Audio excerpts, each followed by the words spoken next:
Ang bata pang babae na ito ay dating may malaking pangarap na makita ang bise sa totoong buhay. Bilang isang tunay na G-Resdi, kabisado niya ang bawat linya ng kanta, bawat hakbang ng sayaw, at alam niya papati ang taas ng bawat miyembro ng grupo. Kahit na ang distansya mula sa kanyang tirahan papuntang Seoul ay hindi naman masyadong malayo o masasabing isang hangganan lang ang pagitan ng dalawang panig. Ito ang dahilan kung bakit tanging sa maruming screen lang niya nasisilayan ang kanyang upa dahil siya ay isang mamamaya ng Demokratikong Republika ng Bayan ng Korea. Isang lugar kung saan ang pagbanggit sa Timog Korea ay parang pagbanggit sa ibang planeta. Para sa kanya, ang Timog ay parang isang paraiso na puno ng liwanag ng bisi, kung saan nagtatanghal ang beef, may tteokbokki, fried chicken, at lahat ng bagay na hindi pa niya lubos maisip. Nang siya ay pumasok sa militar, nag-alaga pa rin siya ng pag-asa na balang araw magkahawak kamay ang dalawang panig at aawitin ang Spring Day. Ngunit mabilis siyang binato ng realidad na parang sampal, nang ang pag-asa ng pag-iisa ay tila nasa aklat aralin na lamang. Pagkatapos, nangyari ang pagbabago noong 2025 nang ipahayag ng parehong Timog at Hilaga ang kapayapaan at nagsimulang magtayo ng iisang sonang pang-ekonomiya. Isang lugar kung saan ang mga tao sa magkabilang panig ay maaaring malayang maglakbay at magbayad gamit ang iisang uri ng pera. Walang pag-aalinlangan, kaagad pagkatapos niyang matapos ang serbisyo militar, nagpasya siyang lisanin ang kanyang bayan upang pumunta sa Timog na kanyang pinapangarap. Ang lugar na may mahiwagang mga bagay tulad ng mga supermarket na bukas 24 pagkahati 7, mga karaoke bar, at lalo na, mga idol na mailaman at buto. Ngunit ang buhay ay hindi tulad ng panaginip, lalo na para sa mga lihim na migrante, at mabilis siyang nasilo sa malupit na ikot ng kapitalismo. Nagtrabaho siya ng ubod lakas mula madaling araw hanggang gabi at pinagsamantalahan ang bawat patak ng kanyang pawis. Napagtanto niya na ang kapitalismo ay hindi pala isang gawa-gawang salita sa mga lektura ng teoryang pampolitika. At ang pinaka nakakagulat sa kanya ay hindi ang tindi ng trabaho, kundi ang tanawin ng mga babaeng Koreana na nakayuko rin sa tabi ng basurahan para kumain ng tirang pagkain. Upang magpatuloy na mabuhay sa bansang ito, napilitan siyang pumasok sa isang espesyal na propesyon kung saan hindi kailangan ang diploma, ngunit kailangan ang ngiti. Sa mga gabi sa bar, kailangan niyang gamitin ang kanyang sariling katawan upang pasayahin ang mga lalaking amoy alak at pawis. Ngunit kahit magpakahirap siya sa pag-entertain, hindi pa rin sapat ang pera dahil karamihan ay dumiretso lang sa bulsa ng mga kriminal. Lumampas na sa limitasyon ang lahat ng isang araw ay nasaksihan niya kung paano sinaktan ng malupit ng mga ito ang kanyang kasamahan. Umusok ang galit at sinigawan niya ang pinuno ng grupo. Ang resulta ay isang suntok na nagpatalsik sa kanya sa sahig. Sino ang mag-aakala na bumangon siya at itinutok ang baril sa lalaki? Maliit ang tingin ng lalaki sa kanya na akala nito ay walang alam siya sa baril. Ngunit dumaan siya sa mahigpit na pagsasanay militar at alam na alam niya ang hawak niyang baril. Nang sumugod ang lalaki upang pigilan siya, nailapat na niya ang dulo ng baril sa liig nito at umalingaungaw ang putok ng baril na parang pagkadurog ng isang maling pangarap. Hindi siya tumigil, mabilis niyang pinatumba ang dalawang natitirang tauhan. Pagkatapos ay niyaya ang kanyang kaibigan. Kinuha ang lahat ng pera at tumakas sila. Pagkalipas ng isang taon, mula sa isang inosente at mapangaraping babae, isa na siyang nangungunang pinaghahanap na kriminal. Ang buhay na paiba-iba at nagtatago ay nagdulot ng labis na pagod sa kanya, kaya naisipan niyang wala ng dahilan upang magpatuloy at nagbalak na wakasan ang kanyang sarili. Nang akala niya ay ang dulo ng baril na lang ang tanging liwanag, isang mas nakakagulat na liwanag ang biglang lumitaw mula sa likod ng isang nagniningning na salamin sa mata. Isang lalaki ang tumingin sa kanya na parang nabasa na ang kanyang nakaraan at kinabukasan. Ang pagkakakilanlan ng taong ito ay isang profesor na nagngangalang Professor. Hindi lang siya dumating para iligtas ang dalaga mula sa bingit kundi para bigyan din siya ng isang bagong papel sa isang plano na mas malaki pa kaysa sa pangarap niya noong bata pa siya. Lihim na bumubuo si Professor ng isang koponan na may mga elemento mula sa magkabilang Hilaga at Timog. Ang mga taong akala mo na hindi makakakain sa isang hapag ay ngayon ay malapit ng magnakaw sa iisang lugar. Ang bawat miyembro ay may palayaw na kinuha mula sa mga sikat na lungsod sa buong mundo. Ang batang babae na tumakas mula sa impyerno sa lupa ay mayroon na ngayong bagong pangalan na Tokyo na tila matalas at walang pakialam tulad ng lungsod na hindi natutulog. Ang pangkat ni Professor ay tunay na isang super na halo-halong grupo na may kasamang si Ryo, ang batang henyong hacker. Si Denver, ang lalaking kalye na may suntok na kasing lakas ng paghampas ng dumbbell. Ang kanyang ama na si Moscow ay isang bihasang minero. Mahusay maghukay ng lagusan na kung bibigyan ng sapat na oras ay makakahukay siya mula Seoul patungong Pyongyang nang hindi nahahalata.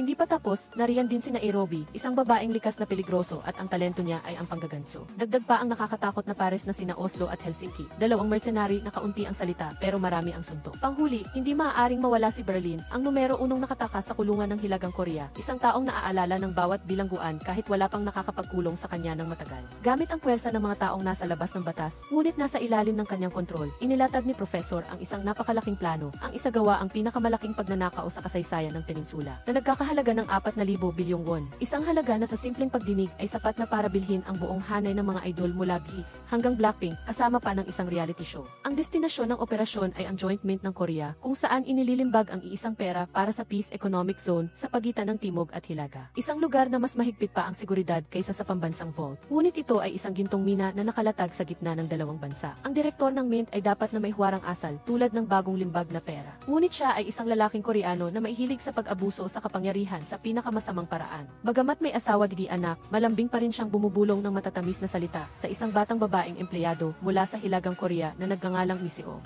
Hindi lamang siya nangako na hihiwalayan niya ang kanyang asawa para sa kanya, kundi nagpinta rin siya ng isang maningning na kinabukasan para sa buong pamilya nito na naninirahan sa Hilaga. Mula sa pagkuha ng pagkamamamayan, pagpapalit ng tirahan, hanggang sa pagdadala sa buong pamilya sa Jeju Island para magbakasyon. Ang mga pangako na parang galing sa isang romantic film ay nagpahanda kay Miseong na maglingkod ng walang kondisyon. Samantala, si Berlin, ang nakatakas, ay nagmamaneho ng isang bus na may dalang high-tech na arsenal at ang matatag na team ng mga magnanakaw. Lahat sila ay nakasuot ng kakaibang maskara, handang sumabak sa laro ng buhay at kamatayan. Tamang-tama, isang konvoy ng pulis na nag-i-escort ng container truck na may dalang espesyal na papel ang papasok sa Mint.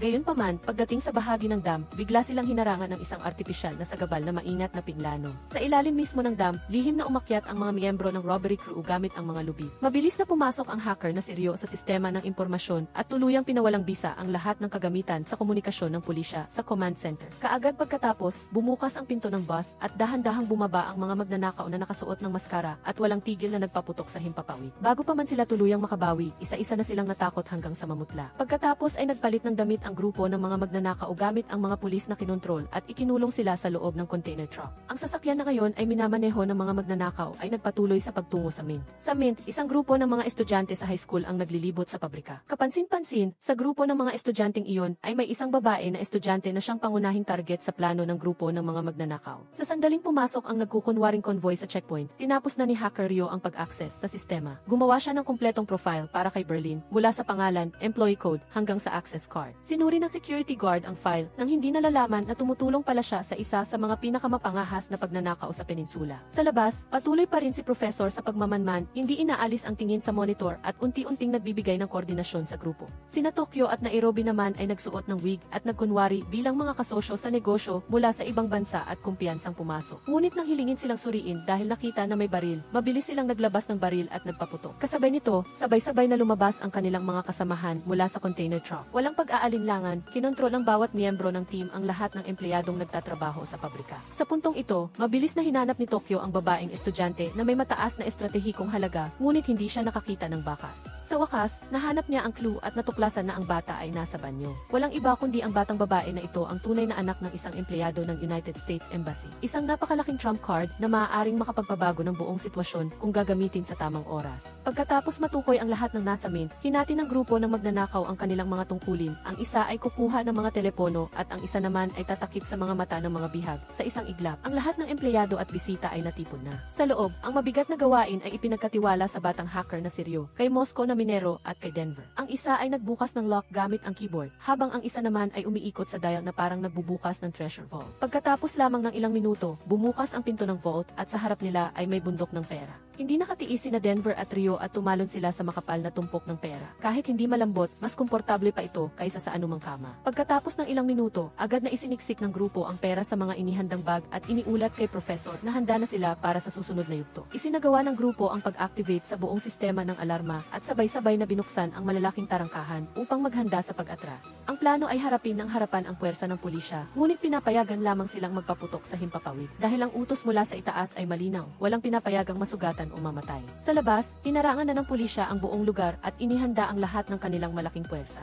Pagdating nila, nakakita sila ng isang grupo ng mga nakamaskara na nagpapaputok sa kalangitan. Sa pag-aakalang isa itong totoong pag-atake, agad na tumutok ang pulisya at gumanti ng putok ng walang awa. Ang problema ay ang grupo ng magnanakaw ay sumusunod pa rin sa utos na huwag bumaril sa tao. Ngunit nang biglang tamaan si Ryo ng bala, hindi na kayang panatilihin ng grupo ang kanilang mapayapang moda. Napilitan silang magpaputok ng direkta bilang pagtatanggol sa sarili at hindi nakalimutang magpakawala ng maraming sariling smoke bomb upang putulin ang paningin ng pulisya. Sa gitna ng makapal na usok, hinila nila si Ryo palalim sa loob ng gusali. Ngunit nang tanggalin nila ang bulletproof vest, huminga sila ng maluwag nang makita na ang bala ay tumama lamang sa protective layer. Mabuti na lang at wala pang namatay at nagpapatuloy pa rin ang operasyon. Sinimulan ng grupo ng mga magnanakaw ang susunod na hakbang sa plano, ang pag-uniforme sa lahat ng bihag. Ang bawat isa ay binigyan ng kulay pulang jumpsuit na katulad ng pangunahing kasuotan ng mga magnanakaw. Sa ganitong paraan, imposibleng matukoy kung sino ang bihag at kung sino ang magnanakaw, isang napakatalinong galaw na nagpapakita ng isang estilo ng psychological game. Samantala, mabilis na nag-set up ang batang hacker ng isang lihim na sistema ng komunikasyon na direktang konektado kay Professor. Isang underground cable ang lihim na in-install na nagdadala ng impormasyon sa pamamagitan ng maraming layer ng encryption security papunta kay Professor. Sa gitna ng matinding tensyon, formal na ring nakialam ang pamahalaan ng Hilaga at Timog.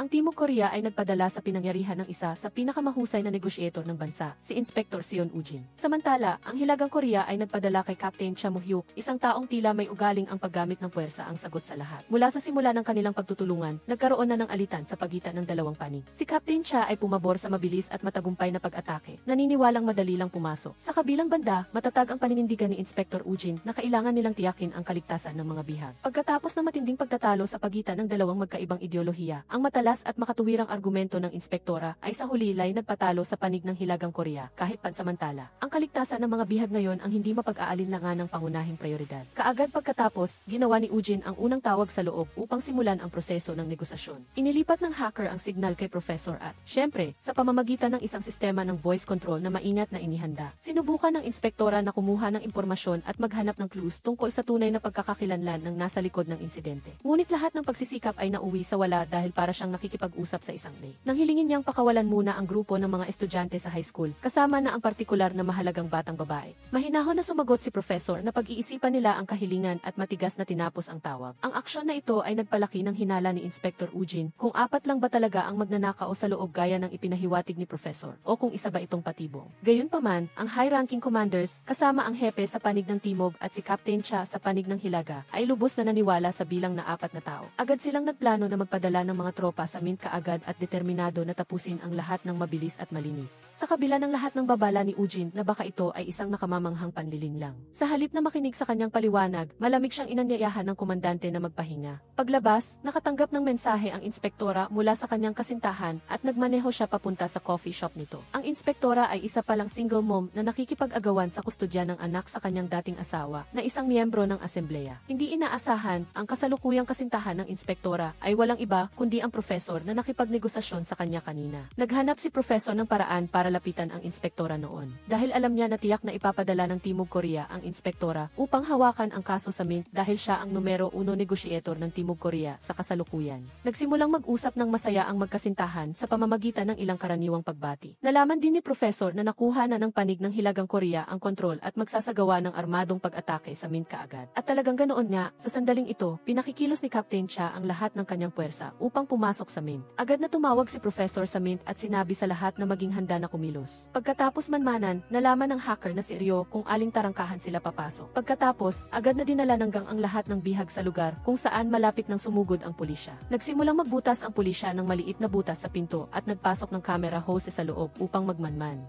Bigla, nakita nila na napakaraming tao ang nakasuot ng pula, nakamaskara, at may hawak na baril. Sa mismong sandaling ito, may video na ipinalabas sa YouTube ng dalawa sa mga bihag. Inanunsyo ng dalawang bihag na ngayon, ang mga magnanakaw at lahat ng bihag ay magkapareho na ang suot at mayroon pa silang mga peking baril. Nakatanggap ng ulat ang Chief Commander na ang batang nagsasalita sa YouTube ay ang anak ng 8th Ambassador. Napagtanto na masyadong mapanganib kung aatake, kaya agad na nagbigay ng utos si Captain Cha na umatras. Isa itong matalinong hakbang mula kay Professor, dahil ngayon, kung aatake ang pulisya, hindi na nila malalaman kung sino ang magnanakaw at kung sino ang bihag. At dahil nandyan pa ang anak ng AC Ambassador, lalong hindi sila makakakilos. Si Inspector Eugene na nakikipag-usap ng malap kay Professor ay nakatanggap ng tawag mula sa commander. Nag-uulat na nabigo ang pagpigil sa mga kriminal at sinabihan siyang bumalik kaagad sa Mint para magtrabaho. Nagpaalam ang inspektora sa Professor para bumalik sa pinangyarihan. Agad namang bumalik si Professor sa loob ng bahay at inutusan ang kanyang mga kasamahan na isagawa ang susunod na plano. Lumalabas na ang layunin ng gang ay hindi lang pagnakaw ng pera dahil wala namang 4,000 bilyong won na handang nakalagay doon. Sila mismo ang maglilimbag ng 4,000 bilyong won dahil sa ganitong paraan, mahihirapan din ang pulisya na mag-imbestiga at si Professor ay nagplano ng maingat at detalyado. Sa loob ng Mint ngayon, pinakikilos ng grupo ng mga magnanakaw ang mga bihag upang magtrabaho ng husto sa paglilimbag ng pera hanggang sa maging 4,000 bilyong won na ang halaga. Sinasabi ni Professor kay Berlin na ang mahalaga ngayon ay pamahalaan ang mga bihag upang makipagtulungan sila sa pagtatrabaho at huwag patayin ang kahit sino. Ang grupo ng mga bihag ngayon ay naghahalinhinan na sa pagtatrabaho ng maayos at may disiplina. Bumalik ang inspektora sa Mint at inanunsyo niya sa media na ang pagtiyak sa kaligtasan ng lahat ng bihag ang pangunahing prioridad. Matapos ang nabigong pag-atake kagabi, lahat ay sumusunod na ngayon sa utos ni Inspector Ujin. Pagkatapos ay tumawag ang inspektora kay Professor upang magpatuloy sa negosasyon. Habang tinatanong ng inspektora ang tungkol sa kalagayan ng mga bihag, umiwas si Professor sa usapan at paulit-ulit na nagtanong tungkol sa buhay sexual ng inspektora. Nagbabala si Professor na kung magsasagawa pa ulit ng armadong pag-atake, magkakaroon ng malaking gulo at pagkatapos ay binaba niya ang telepono. Sinabi ng inspektora sa lahat na ang pagkontrol sa halos 50 bihag ay napakahirap at tiyak na may bihag na susubukang tumakas. Kailangan nating maging matyaga sa paghihintay at kapag may pagkakataon, aaksyon tayo kaagad. Sa loob ng Mint, ang paglilimbag ay ipinagkatiwala sa master swindler na si Nairobi dahil ang babaeng ito ay may karanasan sa pagpepeke ng iba't ibang dokumento noon. Samantala, ang matandang si Moscow at ang kanyang anak na si Denver ang namamahala sa pangangasiwa sa mga bihag upang maghukay ng lagusan upang makahanap ng daan palabas. Sa pagkakataong nag-uusap ng sarilinan ang mag-ama sa labas, sinabi ng direktor ng Mint sa kanyang empleyado, "Ngayon, kailangan nating maghanap ng paraan upang ipaalam sa pulisya na nagpapalipas ng oras ang mga magnanakaw upang maglimbag ng pera." Pagkatapos, inutusan niya ang assistant director na magkunwaring nasugatan upang kunin ang atensyon ng mag-ama at sinamantala niya ang pagkakataon upang makatakas. Pagkatapos ay gumapang ang direktor hanggang sa exhibition room, habang gumagapang ay tinutukan siya ng baril ni Tokyo sa ulo. Ipinaliwanag ng direktor na dahil nasugatan ang kanyang empleyado, kaya siya naghahanap ng first aid kit. Dahil sa pag-aakala na may mga senyales ng paghihimagsik ang mga bihag, agad na tinipon ni Berlin ang lahat ng bihag upang i-brief sila. Inutusan ni Berlin ang mga bihag na taga-Hilagang Korea na tumayo sa kanan at ang mga taga-Timog Korea sa kaliwa. Mula ngayon, kung magkakamali ang panig ng Timog Korea, parurusahan ang panig ng Hilagang Korea at vice versa. Kailangan ninyong bantayan ang isa't-isa ng mabuti kung ayaw ninyong maparusahan. Hindi sumang-ayon si Tokyo sa ginawa ni Berlin dahil ipinag-utos ni Professor na tratuhin sila ng makatao upang makuha ang tiwala ng lahat ng bihag. Ang babaeng ito ay likas na sumusunod sa mga utos ni Professor nang walang pasubali. Ang anak ng Estes Embassy ay dinala ni Hacker Ryo sa isang pribadong silid para bantayan dahil siya ang pinaka-nagpakita ng hindi pagkooperasyon. Habang nanananghalian, tinawag ng direktor ang kanyang mistress na si Miss Seong sa labas para kausapin ng sarilinan. Sinabihan niya ang babae na lumusot sa kanyang opisina at kunin ang smartwatch na nakatago sa ilalim ng kabinet. Gagamitin niya ang relo para makipag-ugnayan sa pulisya upang ipaalam na nagpapalipas ng oras ang mga magnanakaw upang maglimbag ng pera. Nang makita niya na tila natatakot ang mistress, nangako siyang hihiwalayan niya ang kanyang asawa para pakasalan ito pagkatapos nilang makatakas. Nakita ni Denver na tila kahina-hinala ang dalawa kaya lumapit siya para magtanong. Agad namang sinabi ng direktor kay Denver na nag-aalala lang siya para sa babae dahil buntis ito. Pagkatapos ay dinala ni Denver ang babae sa silid kung nasaan ang anak ng AT ambasador para magpahinga. Nakita ng babaeng estudyante na tila kahina-hinala si Miss Seong kaya tinanong niya ito. Pagkatapos ay nagtulungan ang dalawa upang kunin ang smartwatch sa opisina ng direktor. Sa labas, inanunsyo ni Inspector Ujin sa lahat ng empleyado sa pinangyarihan.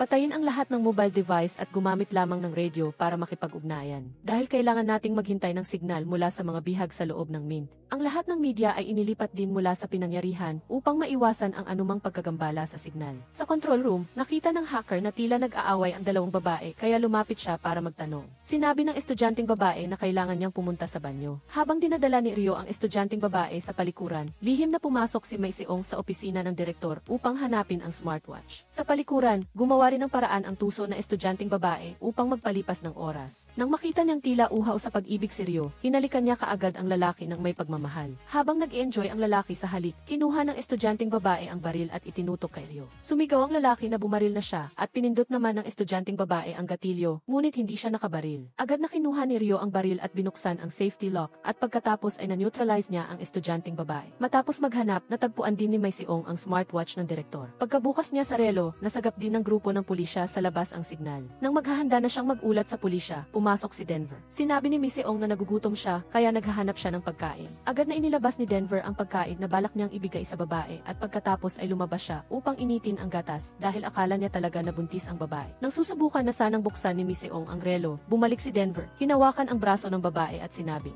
"Sinaktan ka ba ng hinayupak na iyon?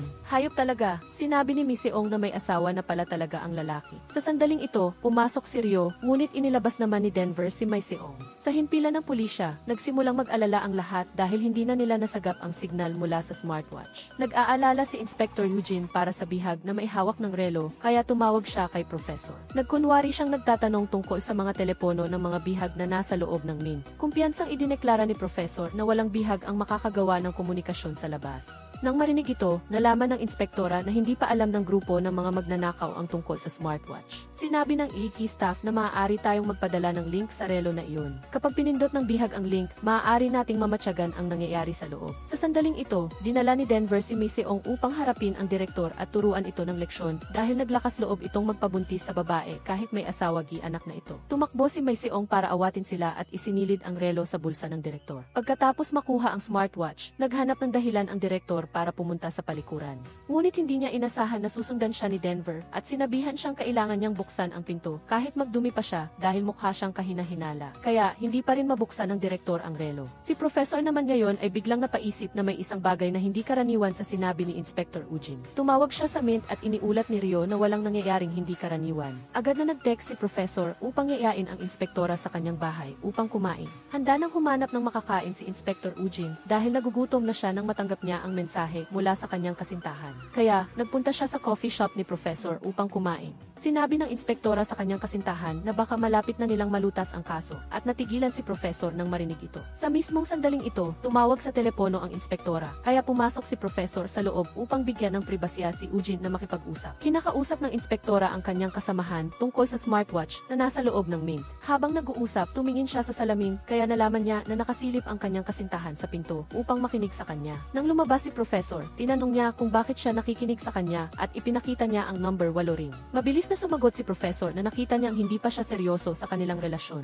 Naghinala akong may iba ka, kaya nakinig ako sa nilalaman ng tawag mo. Nakumbinsi ang inspektora, kaya humingi siya ng paumanhin at umalis patungo sa mint. Agad na tumawag si Professor kay Berlin upang ipaalam na may isang bihag na may hawak ng smartwatch at sinusubukang tawagan ang pulisya. Pagkatapos ay tinipon ni Berlin ang lahat ng bihag. Habang inilecture ni Berlin ang mga bihag, sumilip ang direktor sa likuran ni Mai Seong at binuksan ang relo. Pagkatapos ay nag-click siya sa link na ipinadala ng pulisya at ngayon, malinaw nang naririnig at nakikita ng pulisya sa labas ang usapan sa loob. Agad na tinawag ni Berlin ang direktor na lumapit at ibinigay naman nito ang relo kay Mai Seong at lumapit sa harap. Binigyan ni Berlin ang direktor ng metal detector upang hanapin ang taong may hawak ng relo. Itinago ni Mai Seong ang relo sa loob ng kanyang damit kaya hindi na ito makita ng pulisya sa labas. Kinuha ng direktor ang device at isa-isang sinuri ang bawat tao. Hinawakan ni Berlin ang kamay nito upang iscan ang katawan ni Mai Seong at nang umabot sa dibdib ng babae, narinig ang tunog na pith. Inalis ni Berlin ang jacket nito at nakita ang isang kwintas kaya hinayaan na lang ni Berlin. Ngunit biglang nahulog ang smartwatch mula sa babae. Galit na inapakan ni Bailing ang smartwatch. Sa control room, nakatanggap ng tawag ang inspektor mula sa professor. Sabi ng misteryosong professor, patuloy akong hugasan ng iyong mga tao. Alalampasin lang kita sa pagkakataong ito. Kung may susunod, alam mo na ang kahihinatnan. Pagkatapos, natuklasan ni Inspector Eugene na bago basagin ang relo, nakapag-record ito ng isang maikling video. Sa mint, nagingit-ngit sa galit si Bailing at tinawag si Denver na asikasuhin si Manila. Hinarang siya ng hacker na si Ryo dahil sinabi ng propesor na huwag asikasuhin ang sinuman.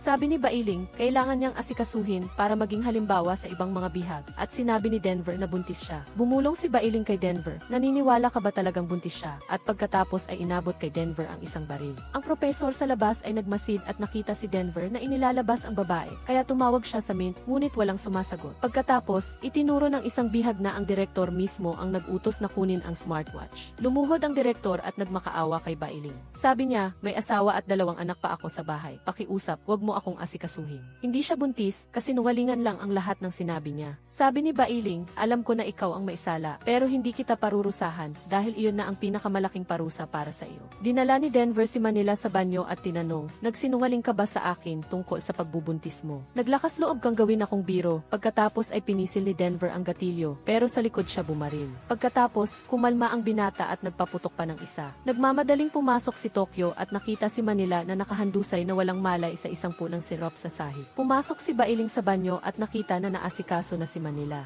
Inapakan niya ng paa ang kamay ng babae upang tingnan kung patay na siya at pagkatapos ay inutusan si Denver na itapon ang bangkay. Galit na tumakbo si Tokyo sa control room upang tumawag at ipaalam sa propesor ang lahat, ngunit hinarang siya ni Ryo. Pumasok si Bailing at sinabing muntik nang sirain ng relo na iyon ang buong plano natin. Kung hindi natin siya parurusahan, magre-rebelde pa ang ibang mga bihag. Sasabihin ko na lang sa propesor kapag natapos na ang plano. Naisa nang bunuti ni Tokyo ang kanyang baril upang manlaban, ngunit pinigilan siya ni Ryo. Pagkatapos, tumawag ang propesor upang magtanong tungkol sa sitwasyon, ngunit sinabi ni Bailing na walang nangyari. Inatasan ngayon ng propesor si Hacker Ryo na subukang hanapin ang access log ng smartwatch upang makita kung ano ang na-record nito kanina. Lumabas si Tokyo at hinanap si Denver, at lumabas na hindi pa pala namamatay si Manila. Dahil nang magpaputok si Denver ng unang putok, nagmakaawa ang babae na barilin siya sa hita at magpapanggap na namatay. Sinabi ni Tokyo kay Denver na huwag ipaalam kay Bailing ang tungkol dito, kung hindi ay magkakagulo. Pagkatapos ay ginamot niya ang sugat at ininiksyonan ng antibiotics si Manila. Sinabi pagkatapos ni Tokyo kay Denver, hindi natin hahayaang sirain ni Bailing ang orihinal na plano na binalangkas ng propesor. Kailangan natin siyang tanggalin sa posisyon ng pinuno ngayon. Sa control room ng pulisya ngayon, pinanood ni Inspector Eugene at ng kanyang kasamahan ang video na na-record ng relo. Nakita nila ang mukha ng hacker na si Ryo. Hiniling ng inspektor na suriin ang lahat ng kamakailang footage ng Mint. Dahil posibleng naparito ang mga miyembro ng gang para magmasid, kaya nagawa nilang planuhin ito ng detalyado. Pinanood pagkatapos ng inspektor at ng kanyang koponan ang footage at nakita si Hacker Ryo na pumasok sa Mint kasama ang scam expert na si Nairobi. Nag-utos ang inspektor na hanapin kaagad ang pagkakakilanlan ng babae at tingnan kung may kinausap pa siyang ibang kasamahan. Sa loob ngayon, in-access ni Hacker Ryo ang smartwatch. Nalaman niya na naipadala na ang isang maikling video, ngunit hindi niya makita kung ano ang eksaktong na-record ng video. Sinabi ng propesor na kailangan kong malaman kung ano ang nakita ng mga pulis. Si Tio Moscow ay masigasig ngayong naghukay ng tunel upang makahanap ng daanan para makatakas ang lahat kapag natapos na ang pag-imprenta ng pera. Ang tunel na ito talaga ang totoo, habang ang tunel na hinuhukay ng mga bihag ay peking tunel lamang upang linlangin ang pulisya kapag sinalakay sila. Dahil sa labis na pagtatrabaho, wala ngayong alam si Tio Moscow sa nangyayari sa labas. Pagkatapos ay lumabas siya para maghanap ng makakain dahil gutom na siya. Habang nakaupo at kumakain kasama si Berlin, tinanong agad ng Tio ang kanyang anak kung may nagawa ba siyang gulo. Sumagot si Denver, wala naman akong ginawang gulo. Nakita ngayon ni Berlin si Tokyo na papunta kung saan, kaya bisinanyasan niya si Oslo na sundan siya at pagkatapos ay hinabol si Tokyo. Hinabol din ni Denver si Oslo at nagkaroon sila ng matinding laban at pagkatapos ay napatumba ni Denver si Oslo hanggang sa mawalan ito ng malay. Sa sandaling ito, gumapang din si Manila at palihim na lumabas ng silid. Pagkatapos ay naghanap siya ng isang piraso ng papel upang magsulat ng ilang linya at ipadala sa direktor. Isinulat ng babae, okay lang ako, huwag kang mag-alala sa akin. Patawad, bigla, pumasok si Helsinki at natuklasan din niya na nasa loob si Manila. Bigla, dumating si Tokyo at itinutok ang baril sa ulo ni Helsinki. Sa labas ngayon, patuloy na tumatawag ang propesor kay Inspector Eugene, ngunit ingay lamang ang naririnig niya. Sa sandaling ito, sa bahay ng inspektor, nakita ng kanyang ina ang kanyang anak na babae na umuwi galing sa paaralan at kinuha ng kanyang sariling ama. Sinubukan ng ina na tumawag upang ipaalam sa inspektor, ngunit hindi niya makontak ang kanyang anak. Pagkatapos ay hinanap niya ang calling card ng propesor, nakasintahan din ng kanyang anak. Sa loob ng Mint ngayon, dinala ni na Tokyo at Denver ang dalawang kasamahan na sina Oslo at Helsinki upang harapin si Berlin. Pagkatapos ay itinutok nilang dalawa ang kanilang baril kay Berlin. Nagsimula na ngayong magkawatak-watak ang loob ng gang at sobrang tensyonado. Hiniling ni Tokyo kay Ryo na tawagan ang propesor, ngunit wala ito kaya hindi sumagot. Sinabi ni Berlin kay Tokyo, inatasan ako ng propesor na pamunuan ito. Bakit hindi mo tipunin ang lahat para tanungin kung pumapayag silang ako ang mamuno? Pumasok ang scam expert na si Nairobi at nakita ang kanyang mga kasamahan na naghaharap kaya siya ay sumigaw at nagalit. Sabi ni Tokyo, nilabag ni Berlin ang batas ng propesor na huwag asikasuhin ang sinuman. Kung magpapatuloy ito, mawawasak ang plano ng propesor. Agad na nagpaboto si Berlin upang makita kung sino ang karapat-dapat na mamuno. Sa huli, nagkasundo silang lahat na tanggalin si Berlin sa posisyon ng pinuno. Nagmaneho ngayon ang propesor patungo sa Mint. Pinindot niya ang busina ng kanyang sasakyan upang makuha ang atensyon ng pulisya at mag-isang pumasok sa loob. Nakita rin ng pulisya at sinundan ang propesor. Sa control room ngayon, natukoy na rin ng pulisya ang tunay na pagkakakilanlan ng hacker na si Ryo at ng scam expert na si Nairobi. Sa sandaling ito, pumasok ang propesor sa kampo ng command na ikinagulat ni Inspector Eugene. Sabi ng propesor, tinatawagan ka ng nanay mo ng paulit-ulit pero hindi ka makontak kaya tumawag siya sa akin. Nang sagutin ng inspektor ang tawag ng kanyang kanyang ina. Nalaman niya na kinuha ng ama ang kanyang anak. Pagkatapos, hinila ng inspektor ang propesor sa labas at tinawagan niya ang kanyang dating asawa. Dahil nagtatalo sila sa custody ng bata, bawal makita ng asawa ang kanyang anak. Hiniling ng inspektor sa kanyang asawa na ibalik kaagad ang bata, kung hindi ay tatawag siya sa pulisya. Pagkatapos ay malamig na pinaalis ng inspektor ang propesor, dahil ito ay isang ahensya ng seguridad. Tiningnan ni Kapitan Cha ang propesor nang may pagdududa, at nakita na rin ng propesor ang gusto niyang makita. Dahil kanina, sa control room, nakita niya agad ang mga larawan ng dalawa niyang kasamahan. Umuwi ang propesor at nakita niya sa kamera na nagkakagulo ang kanyang gang.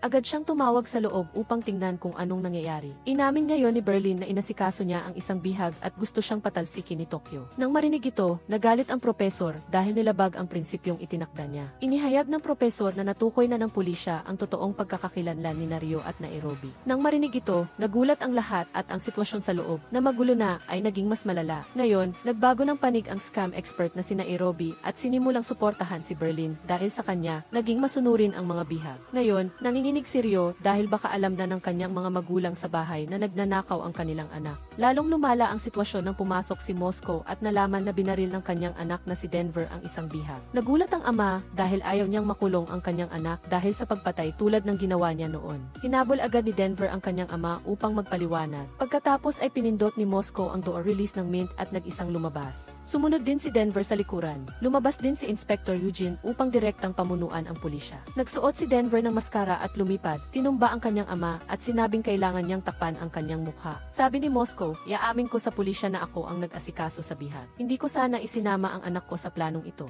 Sabi ni Denver, "Hindi ko siya inasikaso. Kung hindi ka naniniwala, tanungin mo si Tokyo." Napagtanto ngayon ng inspektor na pareho silang magnanakaw at hindi bihag. Agad na inutusan ni Kapitan Cha ang mga sniper na maghanda, ngunit hindi pa sila nagpapaputok dahil gusto nilang hulihin sila ng buhay. Sa sandaling ito, nag-utos si Berlin na tipunin ang ilang bihag upang lumabas. Pagkatapos ay maraming tao na nakasuot ng maskara ang lumabas mula sa loob ng Mint. Nagdulot ito ng pagkalito sa pulisya na hindi na alam kung sino ang bihag at sino ang magnanakaw. Pinanood ng propesor ang sitwasyon sa pamamagitan ng kamera at sinabi kay Berlin, "Napakatalino mo, ngunit paano kung tumakas ang mga bihag?" Kumpiyansang sinabi ni Berlin na hindi maglalakas loob ang mga bihag dahil natuto na sila. Isinuot ngayon ni Tokyo ang maskara kay Moscow. Kinumpirma rin niya na hindi inasikaso ni Denver ang bihag at buhay pa ito. Sa gitna ng gulo, nag-away sina Denver at Hacker Rio at nabitawan ang isang baril. Agad na kinuha ng direktor ang baril at humarap, itinutok ito sa lahat. "Ibaba ninyong lahat ang mga baril dahil gusto niyang tumakbo ng ligtas papunta sa pulisya para tumakas dito." Hindi inaasahang ang aksyon na ito ay naghinala sa pulisya na ang direktor ay ang magnanakaw. Nagmadali si Kapitan Cha na utusan ang inspektor na barilin ang lalaki. Nag-utos din si Inspector Eugene na barilin. Kaya, tinamaan ang direktor sa tiyan, natumba siya sa lupa at nahulog ang kanyang maskara. Napagtanto ngayon ng pulisya na ang nabaril ay ang direktor ng Mint. Nagkagulo ngayon ang mga mamamahayag at pagkatapos ay kinalagkad ng money heist gang ang direktor palayo. At pagkatapos ay nagtungo sa loob ng Mint kasama ang kanyang mga kasamahan at mga bihag. Pagdating sa loob, sinubukan ng gang na iligtas ang direktor. Umiiyak ang lalaki, nagmamakaawa na makita ang kanyang asawa at mga anak. Ang control room ng pulisya ngayon ay labis ding nagpapanik dahil kung may mangyari sa direktor, sila ay patay. Tumawag si Inspector Eugene sa propesor upang magtanong tungkol sa sitwasyon ng direktor. Nagulat ang propesor na hindi pa siya namamatay. Nakahinga ng maluwag ang inspektor nang marinig ito. Pagkatapos ay hiniling ng inspektor na papasukin ang medical team upang iligtas ang direktor. Nang marinig ito, sinabi ng propesor na tatawag siya pabalik pagkatapos ng 10 minuto. Sabi ni Kapitan Cha sa inspektor, "Kung papayagan ng propesor na pumasok ang medical team, sasama ako sa kanila." Sa kabilang banda, tinawagan ng propesor si Berlin upang ipaalam ang kahilingan ng pulisya. Sabi ni Berlin, "Kung papayagan natin sila, hindi natin alam kung ano ang gagawin nila. Kung namatay man ang direktor, pulisya ang bumaril, hindi tayo." Agad na sinabi ng propesor, "Nagpasya akong wala ng sinuman ang mamamatay." Agad na sinabi ni Berlin, "Binabalaan na kita," at pagkatapos ay binaba niya ang telepono. Tumawag ang propesor sa inspektor upang ipaalam na papasukin ang medical team sa Mint pagkalipas ng 1 oras. Nang marinig ito, natuwa si Inspector Eugene dahil maaari itong maging gintong pagkakataon upang makontrol ang gang. Pagkatapos, sinimulan nilang bigyan ng kagamitan si Kapitan Cha upang makapasok siya kasama ang medical team at sinimulan nilang pag-aralan ang mapa ng Mint. Habang nag-oopera ang doktor, isang grupo ng pulisya ang palihim na papasok sa Mint sa pamamagitan ng ventilation ducts. Hiniling ni Inspector Eugene sa doktor na patagalin ang operasyon hanggang maaari. Pagkatapos, binigyan si Kapitan Cha ng isang wireless transmission glasses. Kapag sinuot niya ito, ang lahat ng nakikita niya ay ipapakita sa computer screen. Sa loob na yon, dinala ni Tokyo si Rio upang tingnan ang kalagayan ni Manila. dahil pinilit siya ng kanyang mga magulang na mag-aral ng medisina, may kaunting kasanayan si Rio. Sabi niya, kung hindi siya operahan kaagad, maaaring masira ang kanyang binti. Sinabi ni Denver kay Rio, papasok na ang mga doktor, hahaluan ko ang kanilang mga gamit at ikaw ang mag-opera sa kanya. Tumanggi agad si Rio dahil ayaw niyang matuklasan ni Berlin at pagkatapos ay lumabas siya. Nagtanong ngayon si Manila tungkol sa sitwasyon at nalaman niya na ang kanyang kasintahan, ang direktor, ay binaril ng pulisya. Kinuha niya ang papel at ibinigay kay Denver. Humihingi ng tulong upang ibigay ito sa direktor.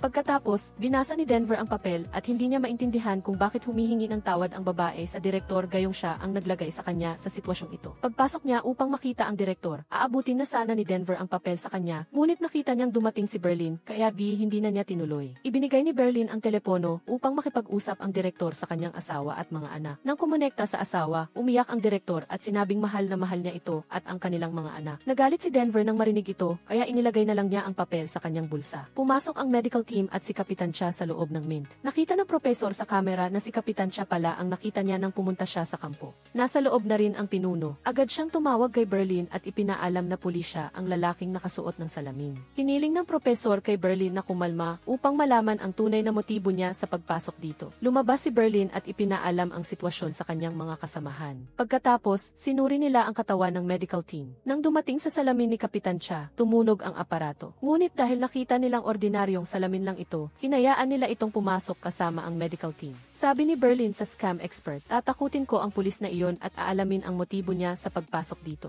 Sa sandaling ito, isang grupo ng pulisya na nakasuot din ng pulang damit at maskara tulad ng money heist gang ang palihim na pumapasok sa ibang direksyon. Nagpapatuloy ngayon ang medical team sa operasyon ng direktor. Nagpapanik si Kapitan Cha. Lumapit si Berlin, itinutok ang baril kay Kapitan Cha at inutusan siyang kumuha ng kutsilyo upang operahan ang direktor. Ngayon, hinila ni Kapitan Cha ang kanyang maskara at umamin na pulis siya. Sabi niya, sumama lang ako para protektahan ang medical team at wala akong ibang motibo. Napagtanto ni Berlin na makatuwiran ito, kaya pumayag siyang ipagpatuloy ng medical team ang operasyon ngayon. Ang grupo ng pulisya na nakasuot ng pula ay gumapang sa ventilation duct at dahan-dahang gumapang papasok sa Mint. Pagkatapos ay nagawa nilang buksan ang isang takip para bumaba sa ibaba. Ngayon, nagkunwari si Denver na nahulog ang mga gamit ng doktor sa sahig at mabilis na kumuha ng scalpel at inilagay sa kanyang bulsa. Pinapanood ngayon ng propesor ang sitwasyon, ngunit nakaramdam siya ng may mali. Napansin ng propesor na napaka-abnormal ang salamin ni Kapitan Cha. Sa huli, napag-isipan niya na posibleng ang medical team na ito ay gumagawa ng diversion upang ang isa pang grupo ng pulisya ay palihim na makapasok sa isang lihim na direksyon na hindi niya alam.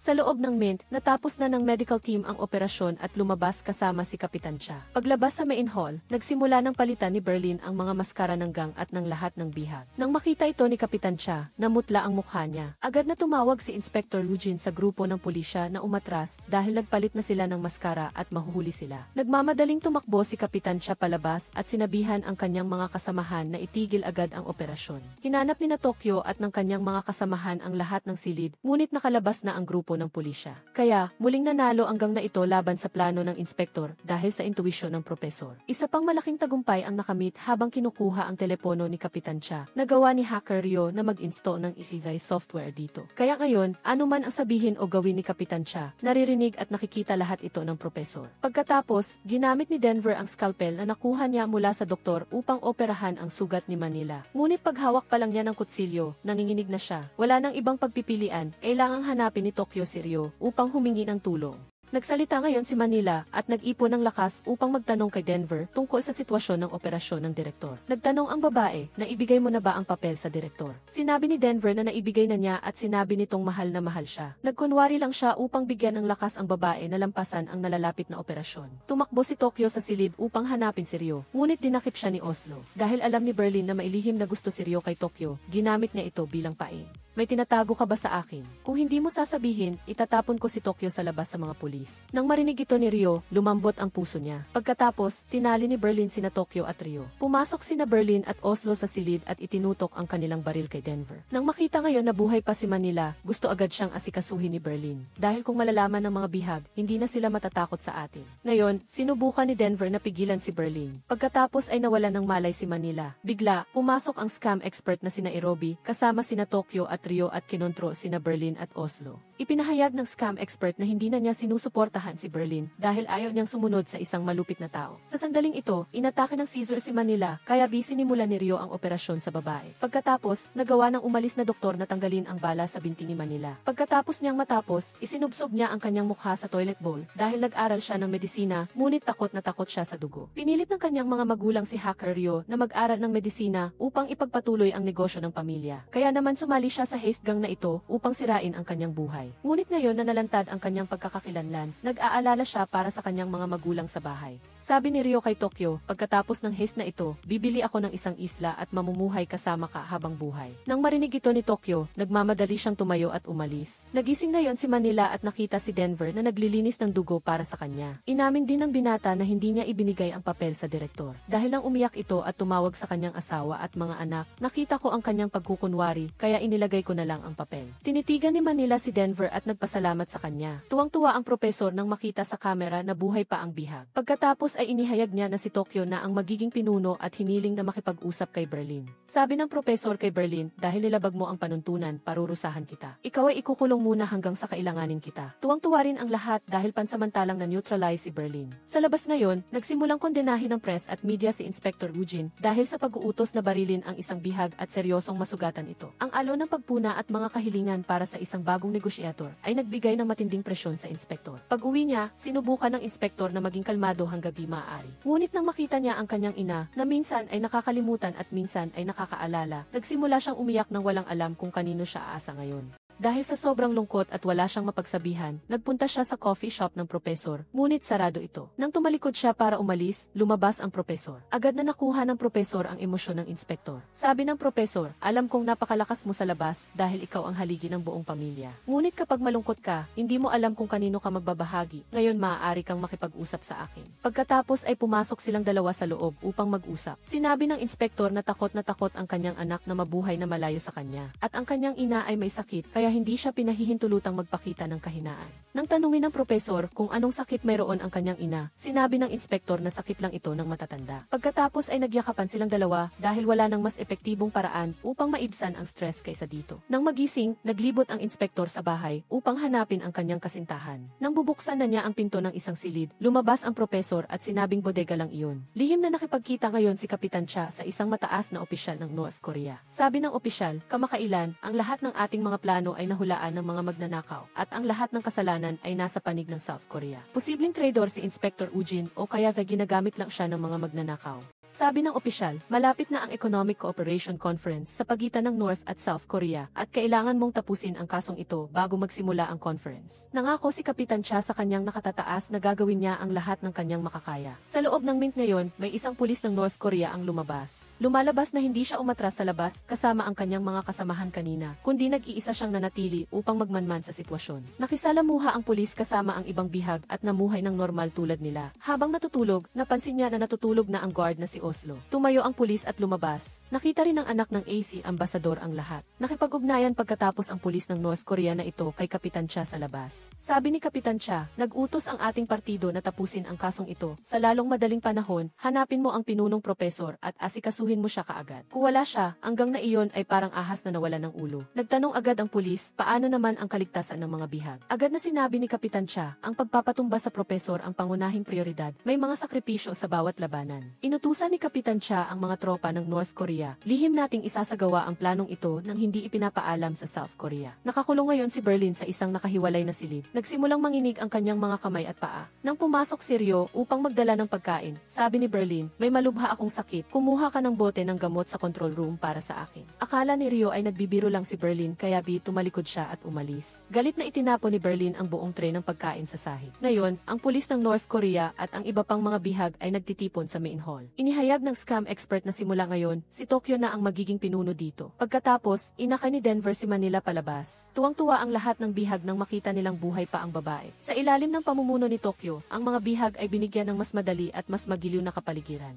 Ngunit ang binhi ng pagbagsak ay unti-unting nabubuo ng walang sinuman sa gang ang nakaalam. Pagkatapos ng isang masarap na gabi, nakabawi na ngayon ang inspektor at masiglang nagtungo sa command post. Pinalakas niya ang loob ng lahat ng pulisya mula sa dalawang Korea na ipagpatuloy ang labanan at tumawag upang makipagnegosasyon sa misteryosong propesor. Nang tanungin ng inspektor kung ano ang kinain niya sa almusal, tapat na sumagot ang propesor na kumain siya ng sandwich. Pumayag ang inspektor na magpadala ng suplay ng pagkain sa haste gang at hiniling sa propesor na tiyaking ligtas ang lahat ng bihag. Gumamit si Miseong ng lahat ng uri ng matatamis na salita, ngunit nagpakita ng pagwawalang bahala ang dalaga. Dahil madalas din na ginagamot ni Denver ang sugat ni Miseong, unti-unti rin siyang nahulog sa binata. Ang pulis mula sa North Korea ay nakasalubong ang direktor na nagtanong kung sino siya at kung bakit mukhang pamilyar ang mukha niya. Pagkatapos nito, lumitaw si Ann, ang anak ng embahador ng Amerika, at hinila palayo ang pulis. Sinabi ng dalaga na alam niyang pulis siya at kaya niya itong tulungan. Tinanong ng pulis mula sa North Korea kung kilala niya ang propesor. Sinabi ni Ann na hindi niya pa ito nakita, ngunit malamang na alam ni Miseong. Dinala ni Ann ang pulis kay Miseong upang itanong kung nasaan ang propesor, ngunit sinabi ng dalaga na hindi pa niya nakikita ang propesor. Tamang-tama, pumasok din ang direktor sa silid. Nagtulungan ang tatlong hostage, kasama ang pulis mula sa North Korea, upang hanapin ang misteryosong propesor. Sa labas, nagsimulang suriin ng inspektor ang mga rasyon na ipapasok sa loob. Ngayon niya lang napagtanto na hindi maaaring mai-sandwich sa loob ng mint dahil hindi ito kasama sa menu. Ngayon, nagsimulang mapansin ng inspektor na maaaring nasa labas ang propesor. Dahil sinabi nito sa kanya kanina na nag-aalmusal siya ng sandwich. Narinig din ng propesor ang lahat sa pamamagitan ng kanyang telepono at alam niya at ni Kapitan Cha na nagawa niya ng malubhang pagkakamali. Hiniling ng inspektor sa mga tauhan na hanapin ang sasakyan na nagdala sa mastermind sa mint bago ang pagnanakaw. Sinabi ng inspektor na matatapos ang lahat kapag nahuli na nila ang propesor. Tinipon ngayon ng propesor ang lahat at tinanong kung nasira na ni Oslo ang sasakyan.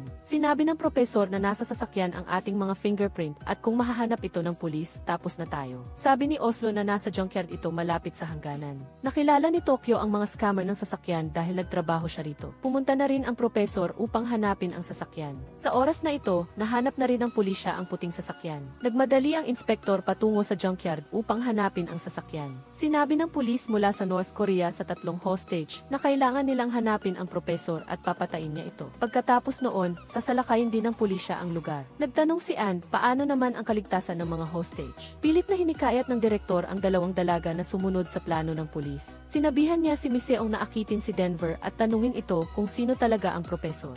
Labis na nag-alinlangan at nagdadalawang isip ang dalaga, ngunit ginawa niya rin ang plano ng pulis mula sa North Korea. Nang nag-iisa si Denver, nakatanggap siya ng sulat mula kay Miseong. Iniimbitahan siya nito sa bodega para mag-usap. Masayang pumasok si Denver sa bodega, ngunit nang buksan niya ang pinto at pumasok, pinatumba siya ng pulis. Pagkatapos, ginamit ng pulis at ng direktor ang labis na parusa upang tanungin si Denver kung sino ang misteryosong propesor. Sabi ni Denver na siya ang propesor, ngunit hindi naniwala ang direktor. Pagkatapos ng ilang hula at pag-iisip, napagpasyahan niyang si Tokyo ang tunay na propesor. Pagkatapos, nakatanggap ng balita si Kapitan Cha mula sa kanyang tauhan na nahanap na nila ang propesor. Iniutos ng kapitan na ihanda agad ang armadong pagsalakay kung hindi ay makaligtaan nila ang pagkakataon. Sa loob, pinindot ng pulis ang emergency fire alarm system para guluhin ang mga magnanakaw. Agad na nagtungo si Tokyo at Nairobi sa control room upang hanapin kung saan nagkasunog. Nang tingnan nila ang kamera, nakita nila si Berlin na nakahandu sa isasahig. Iniutos ni Tokyo kay Nairobi na tipunin ang lahat ng hostage sa Conrio Hall at pumunta siya para tingnan kung ayos lang si Berlin.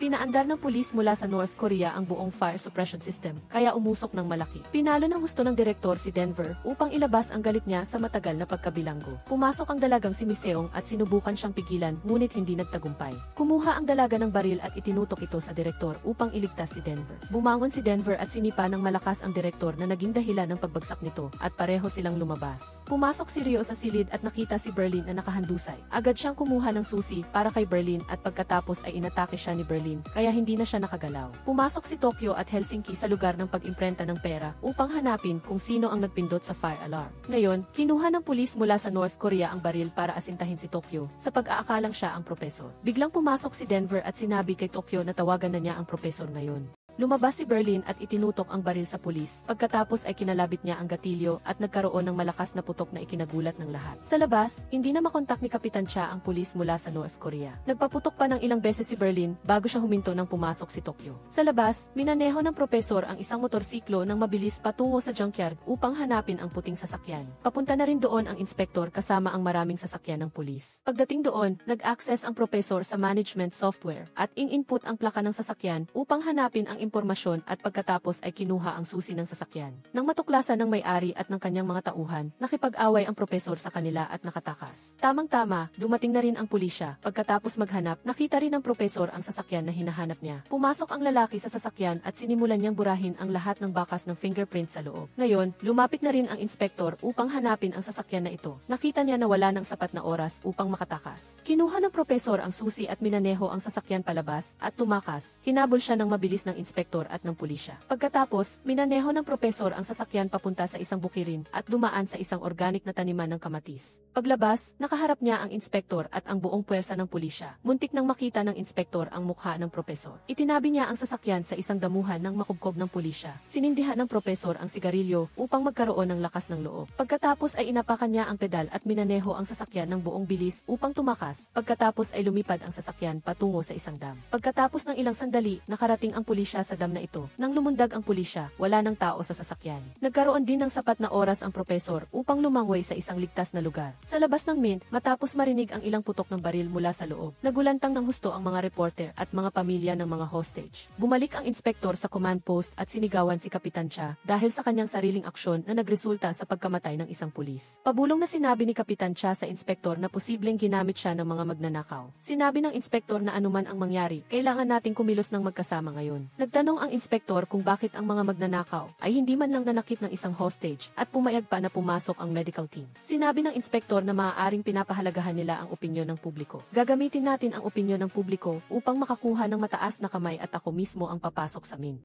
Umuwi ang propesor at tumawag sa Mint. Sinabi ni Tokyo na dapat ibalik si Berlin bilang pinuno. Dahil kung wala siya, baka binaril na ako ng pulis na iyon. Sinabi ni Berlin na gusto lang niyang makalabas dito ng payapa na may maraming pera at hindi mahalaga kung sino ang pinuno. Tamang-tama, tumawag ang inspektor para makipagnegosasyon sa propesor. Tinanong niya kung may pinatay na ba silang tao. Sabi ng propesor, wala kaming sinaktan na sinuman sa mga hostage. Sinabi ng inspektor na nag-aalala ng husto ang mga pamilya ng mga hostage. Hinihingi ng publiko ang armadong pagsalakay ngayon din. Kailangan kong personal na pumasok doon upang kumpirmahin na ligtas ang lahat ng hostage para mapakalma ang publiko. Kung hindi na namin kayo bibigyan ng mga rasyon. Sinabi ng propesor na pagkatapos naming matanggap ang mga rasyon, papayagan ka naming pumasok. Pagkatapos, ipinaliwanag ng propesor sa lahat ng miyembro ng gang na ang opinyon ng publiko ang huling piraso para maging matagumpay ang ating plano. Maghanda kayong mabuti para sa plano bukas. Nagpahayag din ang direktor ng inspection office sa media. Bukas, papasok kami sa loob upang kumpirmahin ang kaligtasan ng mga hostage. Lahat ng footage ay ipalalabas ng LED. Tinipon ngayon ni Tokyo ang mga hostage at inihayag na bukas, papasok ang pulisya rito upang kumpirmahin ang kaligtasan ng lahat. Upang maging panatag ang loob ng inyong mga pamilya, inaasahan ko ang inyong kooperasyon. Labis na nakonsensya si Ann dahil inakala niyang siya ang dahilan kung bakit namatay ang pulis na iyon. Inanyayahan niya ang bisedirektor ng Mint na lumabas para mag-usap ng pribado. Sumunod din ang direktor. Sabi ng direktor, susulatan natin ang mga papel di bangko at hahanapan ng paraan para ibigay ito sa pulisya para ipaalam sa kanila na nagpapalipas ng oras ang mga magnanakaw sa pag-imprenta ng pera. Sinabi niya kay Ann na siya lang ang makakagawa nito dahil kahit mahuli siya, hindi sila maglalakas loob na gawin ang anumang masama sa kanya. Agad na pumayag si Ann. Pagkatapos, palihim na pumunta ang bisedirektor sa lugar ng pag-imprenta ng pera. Kumuha ng isang papel di bangko at ibinigay kay Ann. Isinulat ng dalaga sa papel di bangko na napatay ang pulis. Nag-imprenta sila ng pera at naghuhukay ng tunel para makatakas. Sa labas, handa na ang inspektor at ang kameraman na pumasok. Ang kuha ng kamera ay ipinalabas ng live at ipinakita sa plaza para masubaybayan ng mga pamilya ng hostage.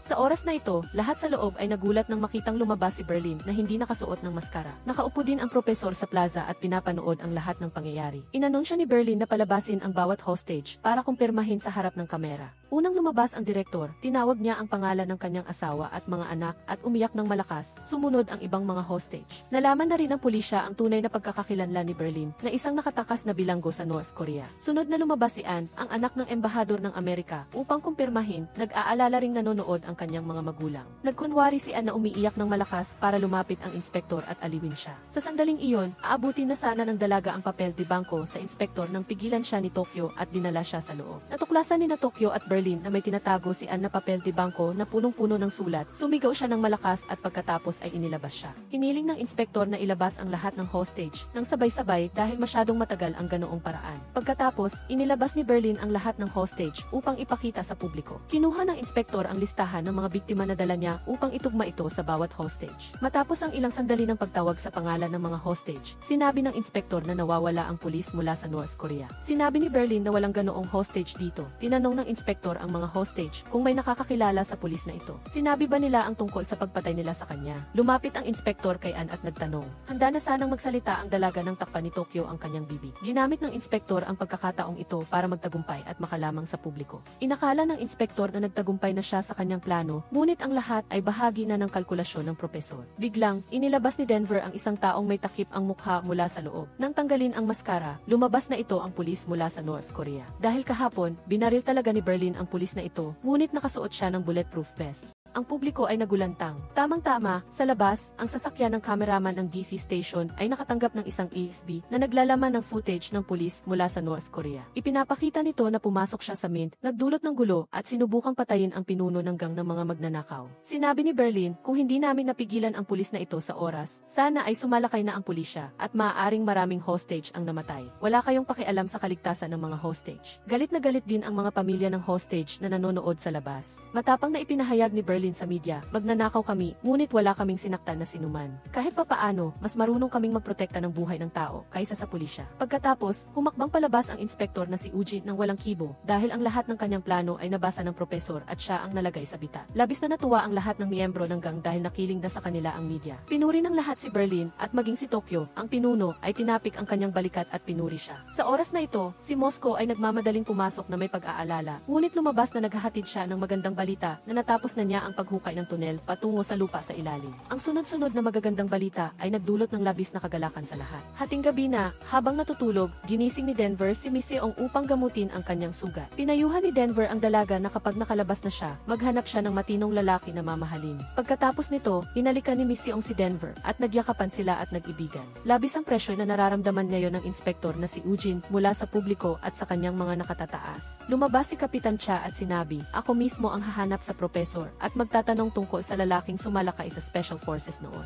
Nang marinig ito ng inspektor, sinubukan niya ng buong lakas na protektahan ang kanyang kasintahan.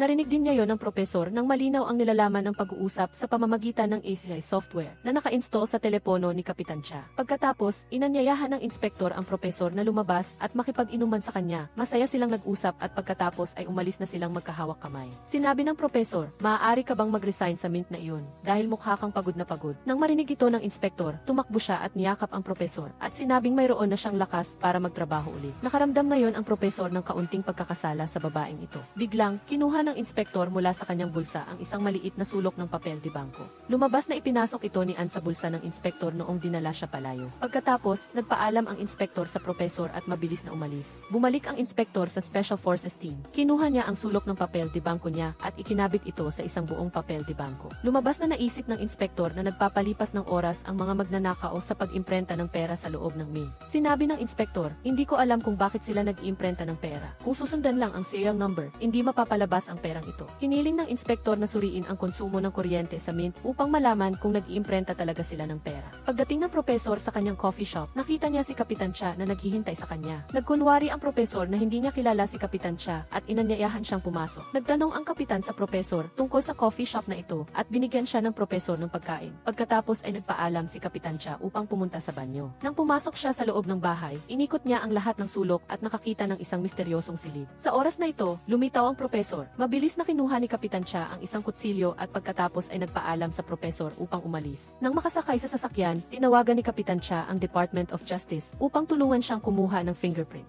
Narinig din ngayon ng propesor nang malinaw ang nilalaman ng tawag ni Kapitan Cha at alam niyang kinuha nito ang isang utility knife. Pumunta ang embahador ng Amerika upang makipagkita kay kinatawan Kim Sang-man upang himukin itong iligtas ang kanyang anak na babae mula sa mint. Binalaan niya na kapag may isang hibla ng buhok lang na nawala sa anak ko si Ann, huwag na kayong umasa na mag-organisa ng summit. Huwag mong isipin na hindi ko alam na ikaw at ang chaibol na si Ji Yoon ay nagplano na kumuha ng pera mula sa Peking Economic Cooperation Conference na iyon. Pagkaalis ng embahador, pumasok ang kinatawan upang makipag-usap sa chaibol na sinabi ng chaibol sa kinatawan na nag-iimprenta ng pera ang mga magnanakaw sa loob ng mint. Nagpaplano silang nakawin ang ating 4 trilyon. Alam mo ba kung gaano karaming pera ang ibinuhos ko para suportahan ang iyong kandidatura sa pagkapangulo? Agad na sumalakay sa mint upang arestuhin ang mga magnanakaw na iyon. Nagtanong ang kinatawan, paano naman ang anak ng embahador ng Amerika? Sabi ng chaibol, tapusin na lang siya. Pagdating ng inspektor sa command post, inabisuhan siya ng kanyang boss na inutusan sila ng kanilang mga nakatataas na itigil ang pag-eavesdrop sa mga mga signal ng radyo sa paligid ng Min. Nang marinig ito ng inspektor, labis siyang nagalit. Nanawagan sa DE si Kinatawan Kim Sang-man sa mga magnanakaw na palayain ang mga hostage. Dahil labis na nagdurusa ang kanilang mga pamilya at nangako siya na kung susuko ang mga magnanakaw, mababawasan ang kanilang parusa. Napakatalino ng Kinatawan na ito dahil tinipon niya ang parehong magulang ng hacker na lumabas sa DE dahil nabunyag na ang pagkakakilanlan ni Rio. Nang makita ni Rio ang kanyang mga magulang sa DE, nagsimula siyang mag-alala at nanghina. Papasok na ngayon si Kapitan Cha sa istasyon ng pulisya upang iscan ang fingerprint ng propesor sa utility knife. Habang nakaupo si Ann sa banyo, may nagtapo ng isang piraso ng papel. Nakasulat sa papel, tutulungan kitang tumakas dito. Maghihintay ako sa dulo ng basement sa alas 5 ng hapon. Sa control room ng pulisya, napagtanto ng inspektor na may malaking bagay ang nangyayari kaya umakyat sa DE ang kanyang dating asawa para magsalita. Nalaman ng isang pulis na ang mga serial number ng pera ay ginawa ayon sa taunang plano sa pag-iimprenta ng pera. Kaya, kahit magnakaw sila, hindi nila maimprenta o magagamit ang pera para sa sirkulasyon. Ngunit sa paparating na summit, magpapasya silang mag-imprenta ng karagdagang 4 trilyon at ang mga serial number para sa 4 trilyong ito ay natukoy na. Pagkatapos, pinuntahan ng inspektor si Kinatawan Kim Sang-man na kanyang dating asawa. Tinanong niya kung magpapasya ba ang paparating na summit na maglabas ng 4 trilyon. At natatakot ka na kukunin ng mga magnanakaw ang lahat ng perang iyon, kaya ka nakialam sa planong ito, hindi ba? Agad na sinabi ng Kinatawan, bakit hindi mo gamitin ang puwersa para sugpuin ang mga magnanakaw na iyon? Dahil ba sa anak ng embahador ng Amerika, kaya hindi gumagalaw ang pulisya? Nagulat ang inspektor nang marinig ito at nagtanong, may pinaplano ka bang gawin kay Ann? Dahil matagal silang nagsama, sa ilang salita lang ng Kinatawan. Naiisip na ng inspektor kung ano ang iniisip at gagawin niya. Umalis ang inspektor at tumawag sa istasyon ng pulisya. Humiling na ikonekta siya sa propesor. Inabisuhan ng inspektor ang propesor na may isang espiya sa kanyang gang at sinisikap nitong patayin si Ann. Nang marinig ito ni Tokyo, agad siyang tumakbo at hinanap si Ann sa lahat ng dako. Sinuri ni Rio ang kamera at nakita niya na may kumuha ng bomba mula sa aming bodega. Tiningnan ng mabuti ni Tokyo ang mga kamera at nalaman niya na ang taong ito ay naglalagay ng bomba sa vault sa basement. Agad siyang tumakbo doon kasama si Rio. Sa oras na ito, bumaba na rin si Ann at binuksan ang pinto ng silid na may bomba. Pagkatapos, nagmamadaling tumakbo si Tokyo sa lugar na iyon. Pagkabukas pa lang niya ng pinto, sumabog ang bomba, ngunit sa kabutihang palad, nakaiwas siya at si Rio sa bomba. Nang marinig ng mga hostage ang pagsabog ng bomba, labis silang natakot, ngunit nagulat sila nang makitang lumabas si Ann na ligtas. Pagkatapos, sinabi ni Ann sa lahat na balak niyang tumakas, ngunit nag-alala siya na kung tatakas siya, malalagay sa panganib ang lahat ng narito. Kaya, nagdesisyon siyang bumalik at dahil dito, maswerte siyang nakatakas. Inanunsyo ni Ann sa vice-direktor at sa direktor na alam na niya kung saan ikinukulong ng mga magnanakaw ang mga gwardya at ang pulis mula sa North Korea. Ngayon, nagpupulong sina Tokyo at ang kanyang mga kasamahan upang malaman kung sino ang espiya na nagbigay ng papel kay Ann. Nagsimula na ngayong maghinala ang bawat isa na nagpapahina sa pagkakaisa sa loob ng gang. Tinawagan ngayon ng inspektor na si Eugene ang propesor upang tanungin ang kalagayan ni Ann. Nang inabisuhan siya ng propesor na ligtas pa rin ang dalaga, nakahinga ng maluwag ang inspektor. Nagtanong ngayon ang inspektor sa propesor, ano ba talaga ang gusto mo? Sumagot ang propesor, gusto ko lang yumaman at walang masaktan. Sinabi ng inspektor sa kanyang amo na dahil sa summit na iyon, handa ang mga Kinatawan na pumatay ng tao. Paanong nalaman ng mga magnanakaw na ilalabas ang 4 trilyon sa paparating na summit sa pamamagitan ng Unification Fund? Ngayon, makakapigil lang tayo sa kanila na maglabas ng pera at protektahan ang mga hostage. Iminungkahi ng inspektor na putulin ang kuryente sa buong mint upang pigilan sila sa pag-iimprenta ng pera. Inabisuhan ng AT staff sa pulisya na nakakita sila ng isang text message na ipinadala sa mga magnanakaw mula sa isang tao sa labas. At ang nagpadala ng mensaheng ito ay si Kapitan Cha. Nagulat ang lahat nang malaman na si Kapitan Cha ang espiya ng mga magnanakaw. Ngunit lumabas na ang gumawa ng mga peking mensaheng ito ay ang hacker na si Rio. Dahil ang telepono ni Kapitan Cha ay nilagyan ng AI software. Iniutos din ng propesor kay Rio na pigilan si Kapitan Cha na makipag-ugnayan sa inspektor na si Eugene.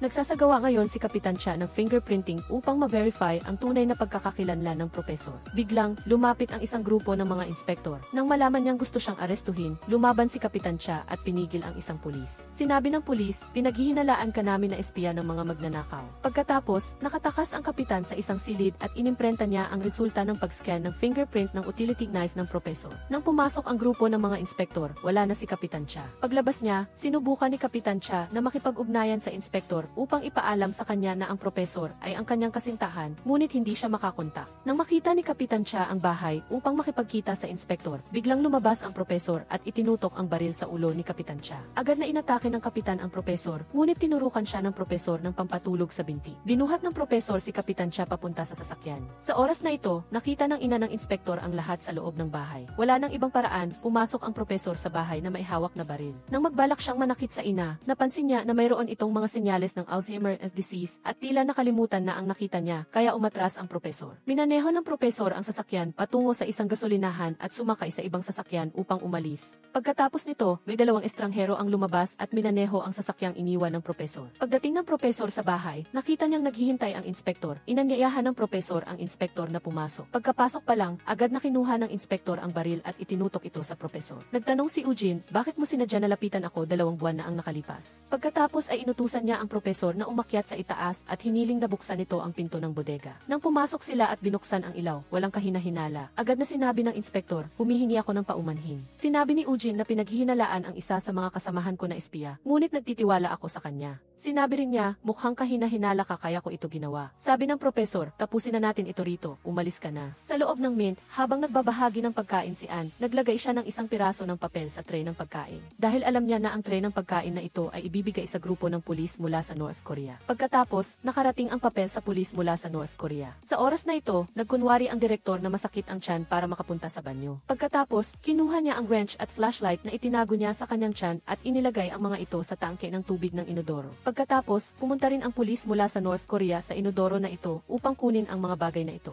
Nagsimula na ngayon ang lahat ng miyembro ng gang na maghinalaan. Mariing iginiit ni Berlin na si Rio ang espiya dahil nakita lang nito ang kanyang mga magulang sa tsihi, kaya lumambot ang puso nito. Nagsimula silang magtutukan ng baril. Sa oras na ito, nagdala si Oslo ng tubig para sa grupo ng pulis mula sa North Korea na nakakulong. Nang yumuko siya para kunin ang mga bagay, itinaas ng pulis ang kamay niya at naghandang umatake. Nakita rin ng propesor ang pangyayari sa pamamagitan ng kamera, kaya agad siyang tumawag sa command room. Ngunit ang mga kasamahan niya ay abala sa pagtutok ng baril sa isa't isa. Sa labas, inutusan na ngayon ng inspektor ang pagputol ng kuryente sa buong mint. Tamang-tama nang hampasin ng pulis mula sa North Korea si Oslo sa ulo gamit ang kahoy, nag-brownout. Matapos mapatumba si Oslo, kinuha ng grupong ito ng mga hostage ang mga baril at palihim na lumabas. Nawalan din ng signal ang propesor para obserbahan ang sitwasyon sa loob. Nagtipon ang lahat ng hostage at inihayag na aalis sila rito. Dumating din ang pulis mula sa North Korea upang pamunuan ang pagtakas ng lahat. Pagkatapos, inatake at na-neutralize ng pulis ang Helsinki upang makatakas ang grupo ng mga hostage. Napigilan ng pulis mula sa North Korea si Helsinki, ngunit sinubukan niyang magpaputo upang ipaalam sa kanyang mga kasamahan ang sitwasyon. Pagkatapos, pinigilan siya ng pulis mula sa North Korea at nawalan siya ng malay.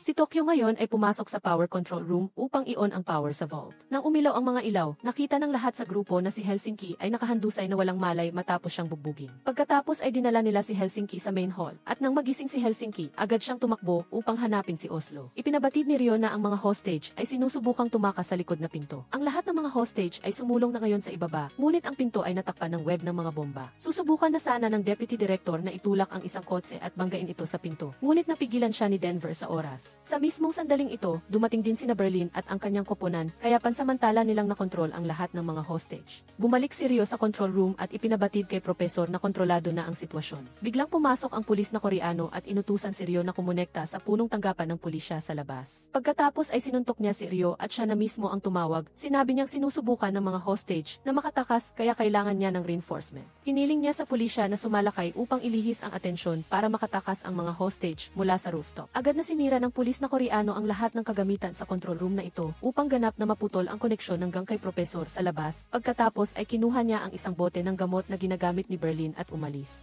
Nagsimula na ring lumapit ang pulisya sa mint. Gumamit sila ng mga bomba upang sirain ang pinto at nakipagbarilan sa gang ng mga magnanakaw. Sinubukan ni na Berlin at ng kanyang koponan na lumaban, ngunit naubusan ng bala ang kanilang mga baril isa-isa. Sa sandaling ito sa itaas, umatake si Tokyo gamit ang isang malakas na machine gun na nagpaurong sa pulisya. Lumabas ang pulis na Koreano at sinyasan ang lahat ng mga hostage na umakyat sa rooftop. Napigilan na rin ni na Berlin at ng kanyang koponan ang pulisya at naitulak sila palabas. Pagkatapos ay ginamit nila ang lahat ng bagay upang harangan ang butas sa pinto. Tumakbo silang lahat sa rooftop upang pigilan ang pagtakas ng mga hostage. Sa labas, nagsimula na ang pulisya na magpabomba ng mga inflatable na bag para makatalon ang mga hostage. Nakita ng isang grupo ng mga hostage ang rooftop at humingi ng tulong sa pulisya. Tumakbo ang gang ng mga magnanakaw at nakontrol ang ilang hostage na mabagal. Nakontrol din ni Denver si Miseong, ngunit sinabi niya sa dalaga na tumakas na. Hiniling ng pulis na Koreano na unahin ang mga babae at bata. Ngunit iginiit ng direktor na siya ang maunang bumaba gamit ang lubid. Ngunit sa kung anong kadahilanan ay naipit ang lubid kaya siya nakabitin na lang. Sa loob, sinubukan ni Tokyo na i-unlock gamit ang baril, ngunit nabigo. Nagpa siya ang mga hostage na tumalo na lang sa kutson upang tumakas. Maraming hostage ang nakatakas. Sa sandaling ito, umakyat si Berlin at na-unlock ang pinto. Nang makita niya ang anak na babae ng ambasador ng AC, na handa ng tumalon, hinawakan ni Berlin ang lubid at tumalon, hinila ang babae upang manatili. Sinabi ni Tokyo kay Miss Seong na tumulong na hilahin silang tatlo pa itaas, at pagkatapos ay nahila nilang tatlo ang lahat pa itaas. Inihayag ng media na kalahati ng mga hostage ang matagumpay na nailigtas at lahat sila ay ligtas. Natuklasan ngayon ng lahat sa gang na si Oslo ay walang malay at nawala ng sobrang dugo, kaya si Ryo ay walang magawa. Ang lahat ay umiiyak ng labis. Sinabi ni Tokyo na dadalhin nila si Oslo palabas at pagkatapos ay nagsimulang pangalagaan ng kanyang mga kasamahan ang katawan ni Oslo. Ipinabatid ni Tokyo sa lahat ng natitirang hostage na kung mangyayari pa ang nangyari, hindi na nila sila patatawarin. Sinimula ni Tokyo na muling ipamahagi ang mga gawain, ngunit ang natitirang mga hostage ay nagpakita na ng mga palatandaan ng paglaban at hindi pakikipagtulungan. Nagsimulang magpanik ang lahat dahil hindi na nila makontak si Professor at hindi na nila alam kung ano ang susunod na gagawin. Nagsimula na ring manginig si Berlin dahil nabasag na ang lahat ng kanyang gamot. Nagsimula na naman magtalo ang lahat kung sino ang espiya na naging dahilan para mamatay si Oslo. Pagkatapos ay bumagsak si Berlin sa lupa at nanginginig na parang manok na may sakit. Lumabas na ang espiya ay si Nairobi dahil dinukot ng artistang si Kim Min-sang ang anak ni Nairobi upang makontrol at manipulahin siya. Ang sitwasyon sa Mint ay mas masahol pa kaysa dati dahil nawalan sila ng pinuno. Pagkatapos ay pumunta si Professor sa lungga kung saan nakakulong si Kapitan Cha at lumabas na mayroon pa siyang isa pang pangkat sa labas. Nagtanong ngayon ang pulisya sa mga hostage at nakagawa ng sketch ng lahat ng miyembro ng gang. Pagkatapos ay ibinigay ng pulis na Koreano sa inspektor ang gamot na nakuha niya sa control room. Natuklasan ng babaeng inspektor sa pagsisiyasat na ang isa sa mga miyembro ng gang ay may napakabihirang sakit at ilan lamang ang pasyente sa buong Korea. Nag-utos ang inspektor na hanapin ang lahat ng channel ng pamamahagi ng gamot na ito. Sa loob ng Mint, si Berlin ay nakahandusay na walang malay dahil sa kakulangan ng gamot. Naalala ni Ryo na minsang sinabi ni Berlin na mayroon siyang malubhang sakit at kailangan niya ng gamot upang mabuhay. Pagkatapos ay pumasok ang tatlo sa control room upang maghanap ng gamot. Pagkatapos makita ni Ryo ang label ng bote ng gamot. Nalaman din niya na si Berlin ay may napakabihirang sakit at pagkatapos ay inilagay si Berlin sa isolation sa isang silid. Nang magising siya, pumasok si Tokyo upang kamustahin ang kanyang sitwasyon. Ikinuwento ni Berlin na dahil sa sakit na ito, tumawid ng hangganan ang kanyang mga magulang upang maghanap ng paraan para pagalingin siya. Iniabot ni Berlin ang papel at pagkatapos ay idinikit ang kutsilyo sa liig ni Tokyo at lumabas. Sinabi ni Berlin kay Ryo, si Tokyo ang traidor, at pagkatapos ay lumabas si Helsinki at sinabi ni Berlin na si Tokyo ang espiya. Siya ang sumakit kay Oslo. Nang marinig ito, itinutok ni Helsinki ang baril kay Ryo at binugbog ito hanggang sa nawalan ng malay. Pagkatapos ay ginapos sina Tokyo at Ryo at inilagay sa isang stretcher. Nag-utos si Berlin na tipunin ang lahat. Sinabi ni Berlin na isa sa kanilang dalawa ang traidor. Ipaghihiganti ko si Oslo. Agad na inako ni Ryo na siya ang traidor upang palayain ni Berlin si Tokyo. Ngunit biglang pinindot ni Berlin ang buton upang buksan ang pintuan ng Mint. Ikinongklude ni Berlin na si Tokyo ang traidor at pagkatapos ay walang awa nitong itinulak ang dalaga palabas sa mga pulis. Nang makalabas, agad na inaresto ng pulisya si Tokyo. Pagkatapos ay kinontrol ni Berlin ang batang si Ann at inutusan itong basahin ng malakas ang papel.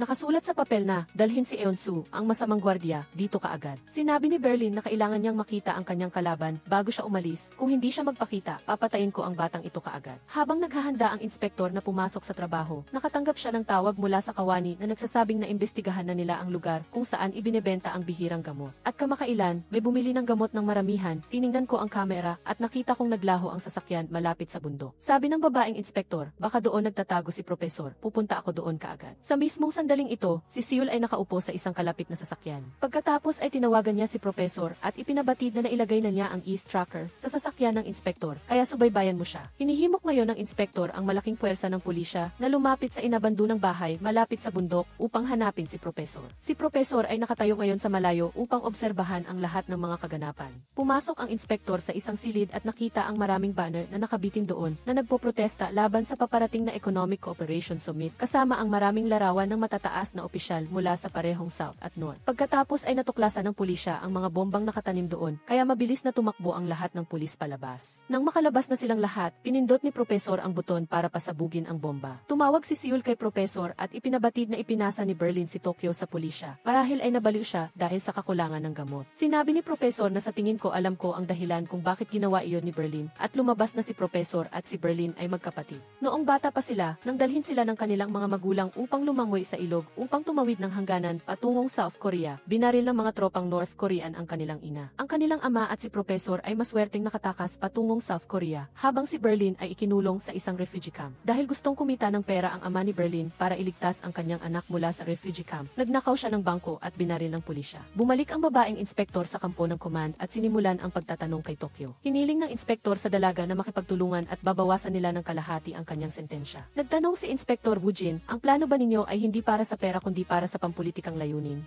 Sabi ni Tokyo, sumali lang ako dahil sa pera, dahil sa South Korea, kapag may pera ka, makukuha mo ang lahat. Pinaratangan ako ni Berlin na ako ang espiya, kaya itinulak niya ako palabas, nabaliw siya dahil sa kakulangan ng gamot. Inutusan ng inspektor ang mga tauhan na dalhin ang lie detector machine para suriin ang katotohanan ng mga pahayag ni Tokyo. Nagsimulang magtanong ang inspektor kung sino ang misteryosong propesor, at sinabi ni Tokyo na mayroon siyang 2 mata, 2 kamay, at 1 bibig. Pagkatapos ay nagwala si Tokyo at sumigaw. Agad siyang kinuha ng pulisya at isinakay sa sasakyan. Ang lahat ay nangyayari sa pinakabaliw na paraan at marahil ay magsisimula ng maghiwa-hiwalay hanggang mula rito. Ngunit hindi inaasahan, ang lahat ay isang lihim na plano lamang ni Tokyo at Berlin. Dahil kanina, nang itulak ni Berlin si Tokyo palabas, pinigilan siya ng manloloko na Nairobi at inako na siya ang traidor. Sinabi niya na mayroon siyang anak na lalaki sa isang ulila at kinidnap ng kongresista na si Kim Sang-man ang bata upang makontrol siya. Lumabas na nagpanggap lang sina Tokyo at Berlin na nag-aaway para lumabas ang tunay na espiya. Pinatawad din ng lahat sagang si Nairobi. Sinabi ni Berlin na dadalhin ko si Tokyo palabas at magpapanggap na mayroong internal conflict at sigurado akong maintindihan ni Propesor ang intensyon at ililigtas si Tokyo. Kailangan nating makipag-ugnayan kay Propesor, kaya kailangang makipagsapalaran si Tokyo.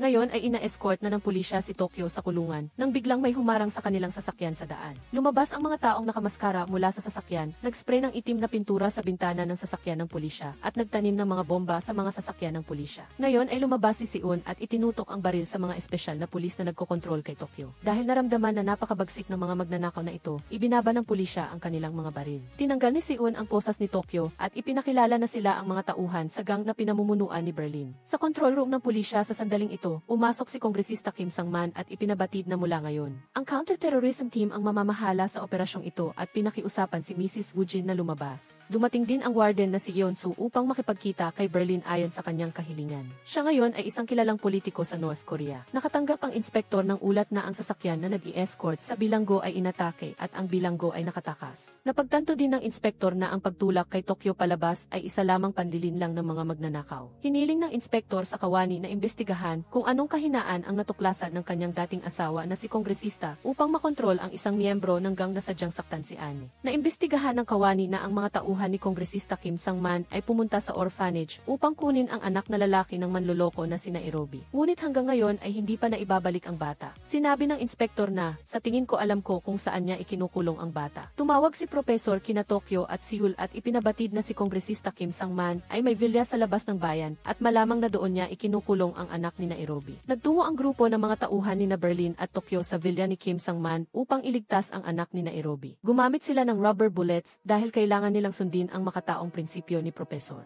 Nagsuot sila ng pula at maskara at pumasok sa loob. Pagkatapos ay sunod-sunod silang nakipaglaban sa bawat tanod sa vilya. At syempre, ang lahat ng tauhan ng kongresista ay hindi pinahintulutang gumamit ng baril. Kaya pagkatapos ng isang matinding labanan, napatumba din hanggang ang lahat. Pagkatapos ay natagpuan din nila ang anak na lalaki ng manloloko na si Nairobi. Nagtanong ang bata kay Tokyo, "Sino ka?" Sinabi ng dalaga na kaibigan niya ang iyong nanay. "Sumama ka sa akin." Binuhat ni Tokyo ang bata palabas at nakasalubong si Inspektor Woo-jin. Agad na sinabi ni Tokyo sa bata, "Pulis siya, sumama ka sa kanya o protektahan kanya at pananatilihin kang ligtas." Sumunod ang bata at lumapit pagkatapos ay niyakap ng mahigpit ang inspektor. Sumakay din ang grupo ng mga tauhan ni Berlin sa sasakyan at tumakas at walang nagawa ang inspektor dahil mag-isa siya. Sa Mint, si Warden Yeon-soo ay nakikipagnegosasyon na rin kay Berlin. Sinabi ni Berlin sa politiko, "Ngayon, ilalantad ko ang iyong maruming mukha. Nagpapakain ka ng kulang, nagpapahirap at pinapatay mo ang mga bilanggo sa Camp 14 na." Inamin ng politiko na ginawa niya ang lahat ng iyon, ngunit hindi ba't ginahasa mo ang aking anak na babae para makaganti? Sinubukan ngayon ng kongresista na ilihis ang opinyon ng publiko ito, ngunit hindi inaasahang mas magaling si Berlin. Dahil sa mismong sandaling ito, ang footage ng gang ni Seul na pumapasok sa villa ni Kongresista Kim Sang-man upang iligtas ang bata ay ipinapalabas din ng live sa social media. Pagkatapos ay nag-anunsyo ang isang taong nakamaskara sa publiko. Dinukot ni Kongresista Kim Sang-man ang isang bata upang kontrolin ang isa sa aming mga kasamahan. Pagkatapos ay tinanggal ng taong ito ang maskara at lumabas na si Seul ito. Sinabi ni Seul na ako ang stepdaughter ng politikong si Yeon-soo. Inabuso niya ako noong bata pa ako at inilagay ako bilang mediko sa kulungan para lagi akong nasa tabi niya. Pinahirapan at pinatay niya ang mga bilanggo para sa libangan pagkatapos malaman na kami ni Berlin ay nagmamahalan. Sinubukan niyang patayin kaming dalawa ngunit kami ay nakatakas. Ang nagdala sa kanya sa gaganaping huwad na peace conference ay si Kongresista Kim Sang-man, ang nangungunang kandidato para sa pagkapangulo. Dito, malinaw na sinabi ni Berlin na ang kumperensyang ito ay isa lamang pakana upang magpayaman sila. Pagkatapos ng kumperensyang ito, malaking halaga ng pera ang mapupunta sa kanilang bulsa. Sila ang tunay na magnanakaw dahil ang money house na ito ay pag-aari ng mga tao. Ang press at publiko ay nagagalit na ngayon kay Kongresista Kim Sang-man at sa politikong si Yeon-soo. Pagkatapos, nang makapasok, sinabi ni Berlin kay Ryo na magkapatid sila ni Profesor at kailangan na nating maghanda para salubungin si Tokyo pabalik. Pagkatapos ay ipinabatid ni Berlin sa lahat ng mga hostage. Papayagan ko ang ilang hostage na lumabas. Ngunit kung sino man ang pipiliing manatili at tulungan kami, ang mga taong iyon ay makakatanggap ng 3 bilyong won. Labis na nadismaya si Inspector Woo Jin na nahulog siya sa bitag ng mga magnanakaw at ginawa siyang isang biro. Hindi na rin siya pinapayagang sumali sa Special Forces Team sa Mint. Dahil sa kalungkutan at hindi alam kung saan pupunta, nagtungo siya sa coffee shop ni Profesor. Ngunit sarado na ang tindahan. Biglang nahilo ang inspektor at nawala ng malay. Sa sandaling ito, umuwi si Profesor at dinala siya sa ospital para sa first aid. Si Kongresista Kim Sang-man, ang politikong si Yeon-soo, at ang North Korean chaebol na si Oh ay nagpupulong ngayon upang talakayin ang isang plano upang hulihin ang gang ng mga magnanakaw. Para sa maayos na pagpapatuloy ng Inter-Korean Cooperation Conference, nagulat silang makita na ang gang ng mga magnanakaw ay nagla-livestream. Ipinahayag ni Berlin na magpapalaya siya ng ilang hostage ngayong 3:00. Tinawagan ng kongresista ang inspektor na chief at sinabing putulin kaagad ang koneksyon sa internet. Ngunit sinabi ng chief na kung puputulin natin, mapuputol din ang ating koneksyon. Idineklara ni Chaebol o na kailangang matuloy ang summit sa loob ng 3 araw, kaya maghanap ka ng paraan para hulihin ang lahat ng magnanakaw na iyon. Sinabi ni Berlin sa kanyang mga kasamahan na kailangan nilang gawin ang lahat para maibalik si Tokyo sa Mint upang malaman kung ano ang bagong plano ni Profesor. Gagamitin natin ang kaguluhan sa pagpapalaya sa mga hostage para makapasok si Tokyo sa loob. Pumunta si Berlin upang ipabatid sa lahat ng hostage. Nakapagpasya na ba kayo? Uuwi na ba kayo ngayon o mananatili upang magtrabaho para makatanggap ng 3 bilyong won? Agad na sumigaw ang direktor. Ano ang ginagawa ng mga walang hiyang ito na magbibigay sa atin ng 3 bilyon? Inaabuso lamang nila tayo para sa ating paggawa. Agad na inutusan ni Berlin si Helsinki na dalhin ang mga bag ng pera at ikalat ang pera sa lupa. Maghahanap kami ng paraan para ipadala ang pera sa inyo. Ngunit hindi ko pa mailalantad ang paraan ng paglipat ng pera dahil maaaring ibunyag ito ng ilang hostage na aalis sa pulisya. Sunod-sunod na kinapanayam ng bawat miyembro ng gang ang bawat isa upang makita kung pipiliin nila ang kalayaan o ang 3 bilyong won. Biglang pinili ng direktor na manatili dahil sa paningin niya ay pera lamang. Nangako si Berlin na pagkatapos humupa ang lahat, may maghahanap ng express box sa kanyang bahay. Sinabi ni Miss Yeong kay Denver na hindi ko kailangan ng pera, ngunit mananatili ako sa tabi mo. Nang marinig ito, agad na niyakap at hinalikan ni Denver ang dalaga ng may pagmamahal. Sinabi rin ng team leader ng printing team na mananatili siya dahil wala pa siyang nakitang amo na kasing bait ng manloloko na sina Nairobi. Ipinabatid din ngayon ni Annie kay Ryo na mananatili siya dahil gusto niyang makita kung paano matatapos ang planong ito. Pagkatapos ay tinipon ng lahat ang lahat ng mga hostage at hinayaan silang gumawa ng sarili nilang desisyon. Lahat ay nagulat nang lumapit ang direktor sa grupo ng mga hostage na mananatili. Maging ang anak na babae ng ambasador ng ACT ay tumayo sa parehong panig ng direktor. Ang grupo ng mga hostage na mananatili ay papasukin upang magpatuloy sa pagtatrabaho. Nakita ni Moscow ang kanyang anak na lalaki na napakalapit kay Miss Yeong, kaya hinila niya ang kanyang anak sa loob upang makipag-usap. Inamin ni Denver sa kanyang ama na nagmamahalan sila ni Miss Yeong at pinili niyang hindi umalis at manatili sa kanyang tabi. Agad na nagtanong si Moscow, sinabi ba niya na hindi niya kailangan ng pera kundi pag-ibig lang? Umuulit ka na naman sa pagkakamali ko. Ang nanay mo ay isang teller noon sa bangko na ninakawan ko. Sinabi rin niya sa akin ang mga katulad na bagay sa sinabi ng dalagang iyon, ngunit pagkatapos noon, nagsisi ang nanay mo at iniwan tayong dalawa. Nang marinig ito, nagsimulang magpanik si Denver at pagkatapos ay nakipag-usap si Denver kay Berlin. Nagtanong ang binata kay Berlin, narinig ko na niyaya mo si Seul na tumakas kasama ka, masaya pa rin ba kayong dalawa? Sinabi ni Berlin na nagsisisi ako na isinama ko siya, mas lalo pang nagpanik si Denver sa sagot. Pumunta ngayon si Denver sa dalagang si Miss Yeong at inutusan ang dalaga na lumabas kasama ang ibang hostage. Dahil sawa na ako sa iyo, nagpapanggap ka lang na manatili para makuha ang 3 bilyon, hindi ba? Nang marinig ito, sinampal ni Miss Yeong si Denver at tinawag itong ihig go, pagkatapos ay umalis ang dalaga. Naiwan si Denver mag-isa at umiyak ng humihikbi. Humingi ngayon ng maagang paglabas sa ospital ang inspektor.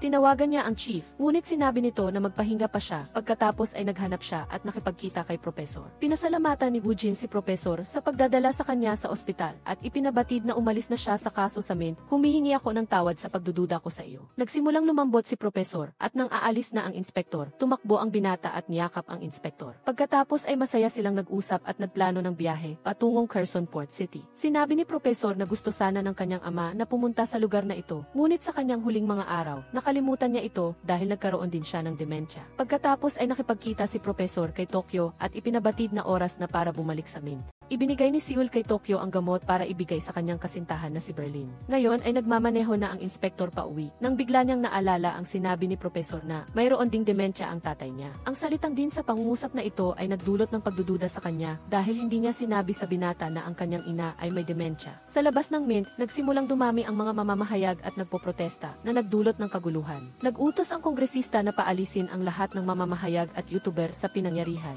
Pagkatapos ay inatasan niya ang lahat ng espesyal na pulisya mula sa parehong panig na kukubin ang Mint. Tinipon ni Berlin ang mga hostage at inihanda silang lumabas. Pinindot ni Rio ang buton para buksan ang pinto at nagplano na ay live stream ang buong pangyayari ng pagpapalaya sa hostage. Ngunit ang lahat ng koneksyon sa internet sa paligid ng Mint ay naputol at nagulantang din ang mga mamamahayag sa labas. Pagkatapos ay pinakawala ni Berlin ang mga hostage. Habang tumatakbo ang mga hostage, sumakay ngayon si Tokyo ng motorsiklo at nagmamaneho palabas ng isang kalapit na truck. Nagmaneho din si Seoul ng isang grupo ng mga drone na sumusunod sa likuran upang suportahan ang dalaga at ilihis ang atensyon ng mga sniper. Sumingit si Tokyo sa gitna ng tumatakbong mga hostage upang makapasok sa loob. Biglang nagpasya rin ang dalagang si Miseong na bumalik sa loob ng Mint. Matagumpay ring nakabalik si Tokyo sa Mint at nakapasok na rin ang magkasintahang sina Denver at Miseong sa loob at nagsimula na ang lahat na isara ang pintuan ng Mint. Galit na galit ang kongresista, ngunit nagpanggap na kinukumusta ang mga hostage upang maibalik ang kanyang imahe. Ibinigay ni Tokyo ang gamot kay Berlin at niyakap din ni Denver nang mahigpit ang kanyang kasintahan na si Miseong. Lahat ay masayang masaya, ngunit walang nakakaalam na tinamaan ng bala ng pulisya si Moscow habang sinusuportahan niya si Tokyo. Umuwi si Inspector Cha at sinuri ang notebook ng kanyang inang may demensya, ngunit walang nakita. Tinanong ni Inspector Cha ang kanyang ina, nakita mo na ba ang may-ari ng coffee shop na iyon? Sabi ng kanyang ina, sa tingin ko nakita ko siyang pumunta rito, ngunit hindi ko maalala ng detalyado. Agad na nagtungo si Inspector Cha sa Ministry of Justice at naalala ang mga abnormalidad na ginawa ng kanyang kasintahan. Hiniling niya sa isang tao na suriin kung anong impormasyon ang sinuri ni Kapitan Cha dito, at pagkatapos ay natuklasan niya ang totoong pagkakakilanlan ni Profesor. Nalaman din ni Inspector Cha na kinansela ni Profesor ang kanyang pagkakakilanlan bilang isang mamamayan ng North Korean at naging isang mamamayan ng South Korean na may bagong pagkakakilanlan. Sa kabilang panig, sinira ni Kapitan Cha ang kanyang sariling braso upang maalis ang isang braso sa posas at na-unlock ang posas. Pagkatapos ay nakita niya ang isang lagusan ng gang na ito. Dali-dali siyang tumakbo palabas, ngunit sa sandaling ito, dumating din sina Profesor at Seoul. Nang matuklasan na nakatakas si Kapitan Cha, hinabol siya ng buong grupo. Matapos makubkob si Kapitan Cha mula sa apat na panig, mabilis na tumalon ang kapitan sa isang dumadaang kotse at pagkatapos ay nabangga ng malakas at nawalan ng malay. Marahil dahil sa pagsasanay sa kapaligirang militar ng North Korea, mas malaki ang loob ni Kapitan Cha kaysa sa isang tigre. Nagsimulang lumapit ang mga tao sa paligid upang tingnan ang kalagayan ni Kapitan Cha. Kaya busy na Profesor at ang kanyang mga kasamahan ay tumayo na lang at nanood ng hindi nangangahas na kumilos. Sa loob ng Mint, ipinabatid ni Tokyo sa lahat ang bagong plano ni Profesor. Hinulaan ni Profesor na ang Inter-Korean Economic Conference ay gaganapin ng isang araw ng mas maaga at kailangan nating umalis dito bukas. Sinabi ng manloloko na sina Irobi na tapos na ang pag-imprenta ng pera, ngunit hindi pa tapos ang paghukay ng lagusan. Sinabi ni Tokyo na kailangan nating immobilize ang lahat ng puwersa para maghukay ng lagusan dahil naghukay din ang mga tauhan ni Berlin sa kabilang dulo ng lagusan. Kailangan nating kumilos sa mismong araw na nilagdaan ang kasunduan dahil ilalaan ng pulisya ang lahat ng kanilang mapagkukunan upang protektahan ang kumperensya. Hinanap ni Denver ang kanyang ama at nakita ang isang bote ng syrup sa banyo. Binuhat niya ang kanyang ama palabas at ngayon lang nalaman ng lahat na tinamaan ng bala ng pulisya si Moscow. Kinontro ni Berlin ang dalagang si Miseong at lumabas, humihingi ng medikal na grupo sa Mint upang iligtas ang isa sa kanyang mga kasamahan. Nag-utos ang kongresista na ibigay sa pulisya ang nasugatang magnanakaw upang sila na mismo ang magligtas nito. Walang nagawa si Berlin kundi hindi bumalik sa loob. Sinuri ni Rio ang sugat ni Moscow, ngunit walang sapat na kagamitang medikal para iligtas siya. Naging napakasama ng sitwasyon dahil hindi pa tapos ang lagusan at si Moscow ay malubhang nasugatan. Umabot sa rurok ang kasamaan nang ideklara ni Rio na tapos na ang lahat. Sabi ng binata sa lahat na magkapatid sina Berlin at Professor. Parehong Koreano sila, handa silang mag-log out sa kasong ito, pero ako, hindi. Pinakiusapan ni Rio si Denver na ilabas ang ama para magamot ng pulis. Mas mabuting makulong ng buhay kaysa maghintay na mamatay dito. Sumunod na naghukay din ng tunel si Rio dahil iyon na lang ang tanging paraan. Sa loob ng gang, nagsimula na namang magkagulo. Sabi ni Denver, sasama siya sa tatay niya sa labas. Pero sabi ni Moscow, mag-log out na lang siya at ayaw niyang makulong ulit. Sinabi ni Tokyo sa lahat na mayroon na lang tayong isang araw para subukan ang paghukay ng tunel dahil iyon na lang ang tanging labasan. Nag-request si Denver kay Misyon na alagaan ang kanyang ama habang umaalis siya para maghukay ng tunel. Matapos malaman ni Captain Cha ang totoong pagkatao ng propesor, napuno siya ng galit dahil matagal na siyang ginagamit nito. Labis na nag-alala ang propesor nang malaman ni Captain Cha ang kinaroroonan ng hideout ng gang. Kung sasabihin niya ito sa pulis, baliwala na ang plano. Agad na inutusan ni Seul ang propesor na gamitin si Captain Cha para tanungin ang sitwasyon. Sa sandaling ito, tinawagan ni Captain Cha ang propesor. Humingi siya ng pabor na ihatid siya sa ospital upang bisitahin ang isang kasamahan dahil nasira ang kanyang sasakyan.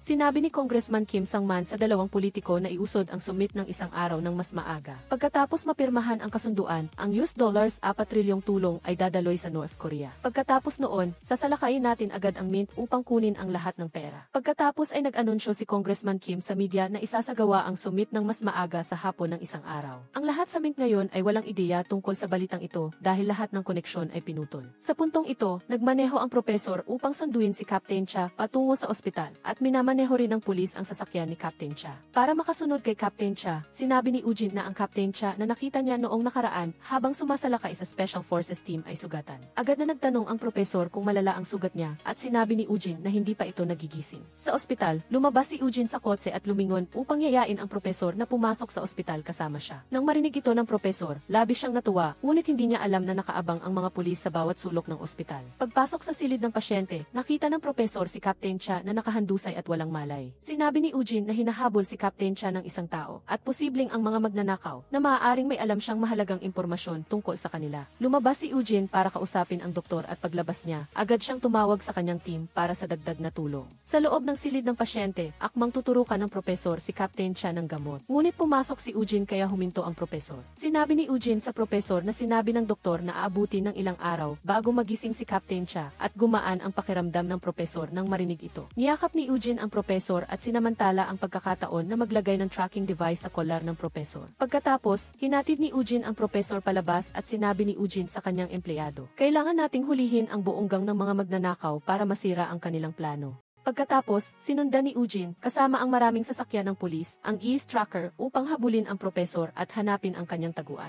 Pagkatapos ay natuklasan nilang nagmaneho ang propesor papasok sa isang abandonadong gusali. Si Eugene, kasama ang napakaraming pulis, ay umakyat sa itaas upang dakpin ang lahat ng kasamahan ng propesor. Ngunit pag-akyat nila, nakita nila ang jacket ng propesor at ang tracking device na nakalagay sa isang upuan. Lubos na nagulat si Eugene nang muli na namang nabigo ang kanyang plano sa kamay ng propesor. Dahil mga 5 minuto bago nito, tumawag si Sunwoo sa propesor habang nagmamaneho ito at nagbigay ng babala. Ang sasakyan ni Captain Cha ay patungo sa ating hideout dahil nagkabit si Sunwoo ng GIS tracking device sa kotse ni Captain Cha. Agad na nagpanik ang propesor at kinapkapan ang kanyang katawan at natagpuan niya ang isang tracking device sa likod ng kanyang leg. Tinawagan ni Eugene ang chief para mag-ulat tungkol sa sitwasyon. Agad siyang sinermona ng boss dahil sa hindi agad paghuli sa propesor. Sinabi ng boss na pansamantala siyang suspendido sa trabaho at labis na nagalit si Eugene nang marinig ito. Habang inaalagaan ni Misyon si Moscow, tinanong siya ng matanda, "Isang taong may mataas na pinag-aralan na tulad mo, bakit mo pinili ang anak ko?" Sabi ni Misyon na hindi pa siya nakakagawa ng sarili niyang desisyon sa buhay. Kahit ang pagtanggap na maging kasintahan ng direktor ay desisyon ng mga magulang niya dahil may kapangyarihan at impluensya ito. Simula nang makilala ko si Denver, nakita kong napakatapat niya kahit medyo lampa pero nagpa siya akong sundin ang puso ko. Sabi ni Moscow, "Paano kung saktan ka niya sa huli? Hindi mo maiiwan ang isang kriminal na tulad niya." Sabi ni Misyon, "Maaaring magsisi ako sa huli pero kung pipiliin kong umalis dito, tiyak na magsisisi rin ako." Ngayon, nagsisikap ang lahat sa gang na maghukay ng tunel dahil napakaikli na lang ng oras. Sa kabilang dulo, abala rin sa paghukay ang mga tauhan ni Berlin. Habang masigasig na naghuhukay, nakarinig si Rio at Denver ng mga ingay na nanggagaling sa loob ng mga bato at lupa. Kaya, malakas silang nagtanong kung may tao ba roon nang marinig nila ang may sumagot. Labis ang kanilang kagalakan dahil malapit na nilang mahukay ang tunel para makatakas ang grupo. Sa hindi inaasahang pagkakataon, inatake ng kumbulsyon si Moscow at nawalan ng malay. Agad na tumakbo si Mission upang hanapin si Denver. Nang nagdiriwang ang tatlo dahil malapit na nilang matapos ang tunel, agad na sinabi ni Mission kay Denver na pumunta sa kanyang ama. Dahil sa pagkalito ni Moscow, tinawag niya si Tokyo na mahal ko. Tama ka, magiging katulad din ng buhay ni Denver ang sa kanyang ama. Ang buong buhay ni Moscow ay hinabol ng linyang iyon mula sa kanyang asawa. Nang dumating si Denver, nawalan na ng malay si Moscow, ngunit nagawa pa ring makabawi ng ama para sabihin ang kanyang huling salita sa kanyang anak. Sabi ni Moscow, dapat mong alagaan si Mission.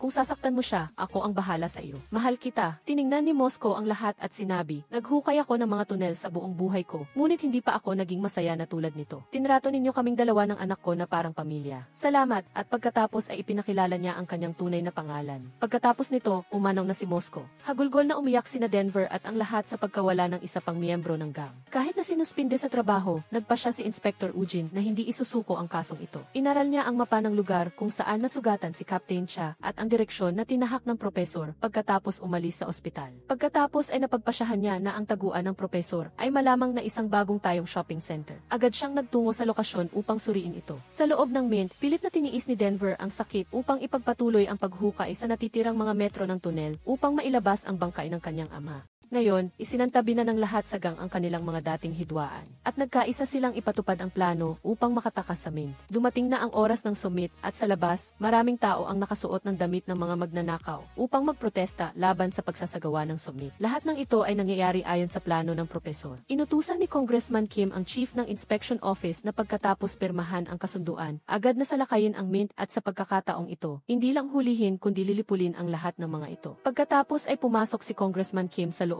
upang dumalo sa Inter-Korean Summit. Pagbalik ng propesor sa kanyang taguan, paglingon niya, nakita niyang nakatayo si Inspector Eugene doon na may baril sa kamay. Nagtanong ang inspektor, ikaw ba ang nag-udyok sa publiko para samantalahin ang kaguluhan upang makatakas? Ikinuwento ng propesor na noong nasa North Korea pa sila, ang kanyang ama ay isang construction engineer. Pagkatapos, inatasan siya ng gobyerno na takpan ang lahat ng mga tunel na nag-ugnay sa North at South. Ngunit bumalik siya sa isang tunel at plinano niya itong gamitin upang dalhin ang kanyang nakababatang kapatid sa South Korea para magpagamot. Ngunit nahuli siya bago pa man makarating sa tunel. Para makalikom ng pera para mailabas ang kanyang kapatid sa kulungan, nagnakaw ang kanyang ama sa bangko at binaril agad doon.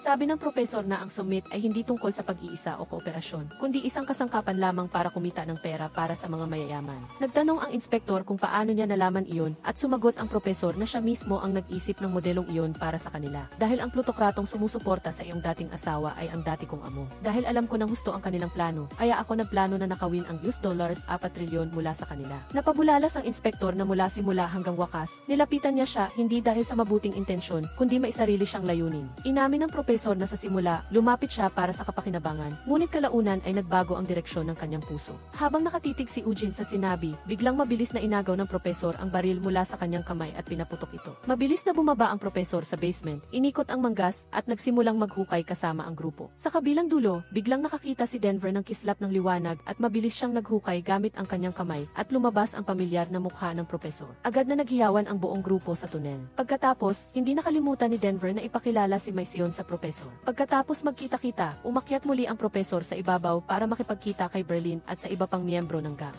Dahan-dahang binuksan ni Tokyo ang mabigat na bakal na pinto na inilalantad ang $4 trilyon na inimprenta ng grupo sa loob ng matagal na panahon. Lahat ay nagalak, ngunit ang kagalakang iyon ay hindi nagtagal dahil sa isang bagong pangyayari. Si Captain Cha ngayon ay tila isang supernatural na puwersa na nagising eksakto sa oras ng signing ceremony sa pagitan ng dalawang Korea. Sa kabilang banda, katatapos lang ni Congressman Kim Sang-man at ng politikong kinatawan ng North Korea na pirmahan ang kasunduan. Inutusan ni Congressman Kim ang chief ng inspection office na ipatupad agad ang plano upang salakayin ang Mint, patayin ang lahat ng magnanakaw, at bawiin ang lahat ng pera. Agad na iniutos ng chief ang isang pangkalahatang pag-atake sa mga special police forces. Samantala, si Eugene ay nasa isang ganap na depensibong posisyon, lumalabas na ang putok ng baril na pinakawala ng propesor kanina ay hindi lang pananakot. Talagang binaril niya ito, ngunit sa kabutihang palad, nakasuot si Eugene ng bulletproof vest at siya ay natigilan lang at pagkatapos ay tinali niya ito. Sa loob ng Mint, nagmamadaling inilipat ng buong gang ang malaking halaga ng pera pababa sa tunel. Ang kanilang plano ay gamitin ang daloy ng tubig bilang isang marangyang serbisyo sa transportasyon. Sa itaas, mabilis na naglalagay sina Tokyo at Rio ng mga balakid upang pigilan ang pulisya sa loob ng ilang minuto.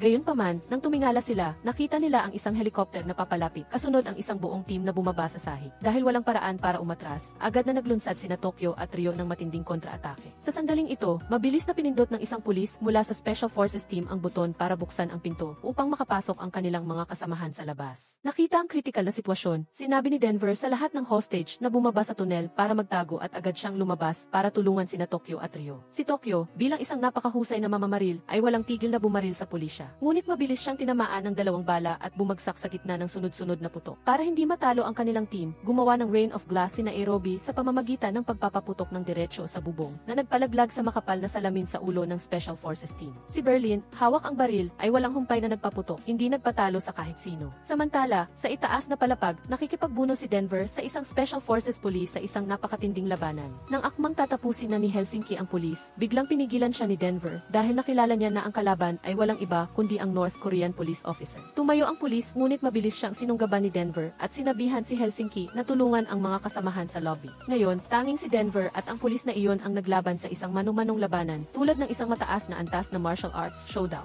Nang akmang ididikit na ang kutsilyo sa liig ni Denver, biglang binaril ni Misyon ang braso ng kalaban na nagligtas sa kanyang kasintahan sa kritikal na sandali. Hindi nag-aksaya ng pagkakataon si Denver at agad na sumuntok na nagpabagsak sa kalaban at naging walang malay sa sahig. Si Tokyo, na inakalang bumagsak, ay tila nabuhayan ng sigla, mabilis na bumangon at ipinagpatuloy ang pagpapaputok kasama ang kanyang mga kasamahan. Si Denver, sa sandaling ito, ay sumugod din sa labanan upang sumama sa kanyang mga kasamahan para labanan ang mga pulis. Sa mabibigat na armas na sapat para magbukas ng military store, ang mga magnanakaw ay nagdulot ng gulo sa Special Forces team. Ngunit hindi pa tumitigil ang kaguluhan nang sumugod ang isa pang Special Forces team at binato sila ng tear gas. Sapat na ito para mapaluha at sipunan ang lahat, umuubo at nagmamadaling tumakbo pababa sa tunel para tumakas. Samantala, iginya ng North Korean police officer ang kanyang mga kasamahan sa tunel na hinukay niya kasama ang mga hostage. Ngunit nang makababa na siya, natuklasan niya na ito ay peke lamang na tunel dahil puno ito ng mga hostage, ngunit walang bakas ng mga magnanakaw. Lumabas na isa-isang tumakas ang lahat sa totoong tunel na ginawa para sa pagtakas. Ilang miyembro ang mabilis na umalis upang makipagkita sa propesor. Sa sandaling ito, nagplano si Nairobi na pasabugin ang tunel upang harangan ang mga pulis na humahabol. Ngunit nang kailangan niya ito, hindi sumabog ang bomba. Sa itaas, nabuksan na ng mga pulis ang nakaharang na pinto at nagsimulang pumasok. Sa kritikal na sitwasyon, mariing sinabi ni Berlin kina Nairobi at Helsinki na umatras habang mananatili siya roon upang harangan ang mga pulis. Sinubukan ni Nairobi na bumalik para tumulong, ngunit mariin siyang hinila ni Helsinki para tumakas. Sa sandaling iyon, nabuksan din ni Inspector Eugene ang kandado at tumawag sa base upang i-report ang sikretong tunel na ginagamit ng mga magnanakaw para tumakas. Pagkagising ni Captain Cha, sumali rin siya sa hanay ng pulisya, handang makipagtulungan para harangin ang mga magnanakaw. Napakatindi ng tensyon sa taguan ng propesor nang tahimik na bumaba ang inspektor sa tunel. Mabilis ding dumating ang pulisya at agad na hinarangan ang buong lugar. Nang malaman ni Seoul na si Berlin ay nakikipaglaban sa frontline, tumakbo siya upang tumulong, hindi alintana ang panganib. Agad na tumawag ang propesor ng truck para kunin ang pera, ngunit nagulat ang driver na ang buong base ay napalibutan na ng pulisya. Nagawa ring tumawag ni Berlin para magulat na mananatili siya upang lumaban hanggang sa huli. Inamin din ng propesor na ganap ng hinarangan ang kanilang daanan palabas. Mahigpit pa ring hawak ni Berlin ang baril na parang ito ang huling pag-asa niya at walang tigil na nagpaputok sa pulisya. Nang ang baril ni Berlin ay gumawa ng huling click, kumuha ang North Korean police officer ng granada at dahan-dahan itong inihagis kay Berlin. Sa sandaling ito, lumitaw si Seoul at sumugod para hilahin si Berlin palayo habang mahigpit na humahabol ang pulisya sa likuran. Upang hindi madaling maabutan, nagpaputok si Seoul. Ngunit sino ang mag-aakalang ang random na putok na iyon ay tatama sa kapalaran na magpapaapoy sa bomba. Ang pagsabog ay humarang sa pulisya at isinara ang entrance ng tunel sa pinakakahanga-hangang paraan. Sa kabilang banda, nang marinig ng propesor ang pagsabog, halos sumabog din ang kanyang puso. Sa sandaling iyon, sigurado siyang namatay si Berlin ng may karangalan. Para alisin ang sakit at mga alaala, inihagis niya ang painting na iginuhit ng kanyang ama sa tubig sa kanyang harapan. Pagkatapos ay tinawagan ng propesor si Congressman Kim Sang-man at sinabing handa siyang sumuko basta't mabuhay ang kanyang grupo. Ngunit bago pa makasagot ang kabilang linya, biglang dumating si Tokyo at inihagis ang telepono ng propesor sa tubig. Nang oras na iyon, tiningnan ng propesor ang mapa ng tunel na iniwan ng kanyang ama at natuklasan ang isang daanan palabas na hindi pa natatagpuan. Ipinagbigay alam ng propesor sa grupo na kahit napalibutan na sila, mayroon pa ring isang daan patungo sa kaligtasan. Samantala, sa kabilang panig, naghahanap-hanap si Inspector Eugene sa madilim na tunel sa pag-asang matagpuan ang bakas ng mga magnanakaw. Ngunit bago pa siya makakuha ng anumang palatandaan, dinakip siya ng sarili niyang mga kasamahan. Agad na sumingit si Congressman Kim Sang-man, nagbigay ng utos at sinabi na may mga palatandaan daan siyang nakikipagsabuatan sa mga magnanakaw kaya kailangan siyang dalhin pabalik agad. Kasabay nito, natapos na ng dalawang matalik na tauhan ni Berlin ang paglalagay ng mga bomba sa ilalim ng malaking plaza. Dinala si Eugene sa himpilan ng pulisya kung saan inakusahan siya ng kanyang dating asawa na isang espiya at nag-utos ng investigasyon. Ngunit hindi rin magpapatalo si Eugene. Agad siyang sumagot at prangkahang tinukoy ang masasamang pakana na lihim na isinasagawa nito. Sa sandaling iyon, tumunog ang telepono mula sa command post na nag-ulat na natuklasan ng pulisya ang isang malaking bomba na nakatago sa ilalim ng plaza. Pagkatapos, kinalagkad si Inspector Eugene palabas ng pulisya. Agad na nag-utos si Congressman Kim na ipagbawal ang paglikas ng mga tao sa plaza. Ang dahilan ay kung aalis ang mga tao sa lugar, madaling makakatakas at makakabalakayo ang mga magnanakaw sa gitna ng karamihan. Pagkasabi niya noon, nagalit si Captain Cha at agad na sumugod palabas. Samantala, nag-ulat ang bomb disposal unit na huli na ang lahat para i-deactivate ang pampasabog. May mga tunog ng pagsabog, ngunit sa halip na usok at apoy, mayroon lamang mahihinang taktak na tunog tulad ng firecrackers. Pagkatapos noon, sunod-sunod na lumabas ang mga inflatable na baboy mula sa lupa at lumipad sa kalagitnaan ng plaza. Habang nagtataka pa ang mga tao, bumuhos ang ulan ng pera. Nagunahan sa pagkuha ng pera ang mga tao. Kung sino ang mabilis, mas marami siyang makukuha. Sa isang sulok, galit na galit ang North Korean chaebol habang pinapanood ang kanyang pera na lumilipad tulad ng mga paputok at nahuhulog sa kamay ng publiko. Kasabay nito, napanood din ng mga hostage sa waiting room ng istasyon ng pulisya ang balita at tahimik na nagalak ang lahat. Natagpuan na ng propesor at ng kanyang mga kasamahan ang isang bagong daanan at nagmadaling lumabas patungo sa lugar kung saan naghihintay ang mga truck na puno ng pera. Hindi mapakali si Captain Cha, hinabol niya ang sasakyan ni Eugene at hinarangan ito. Sa sandaling iyon, inihayag ni Eugene sa kanya na alam niya ang direksyon ng grupo ng mga magnanakaw.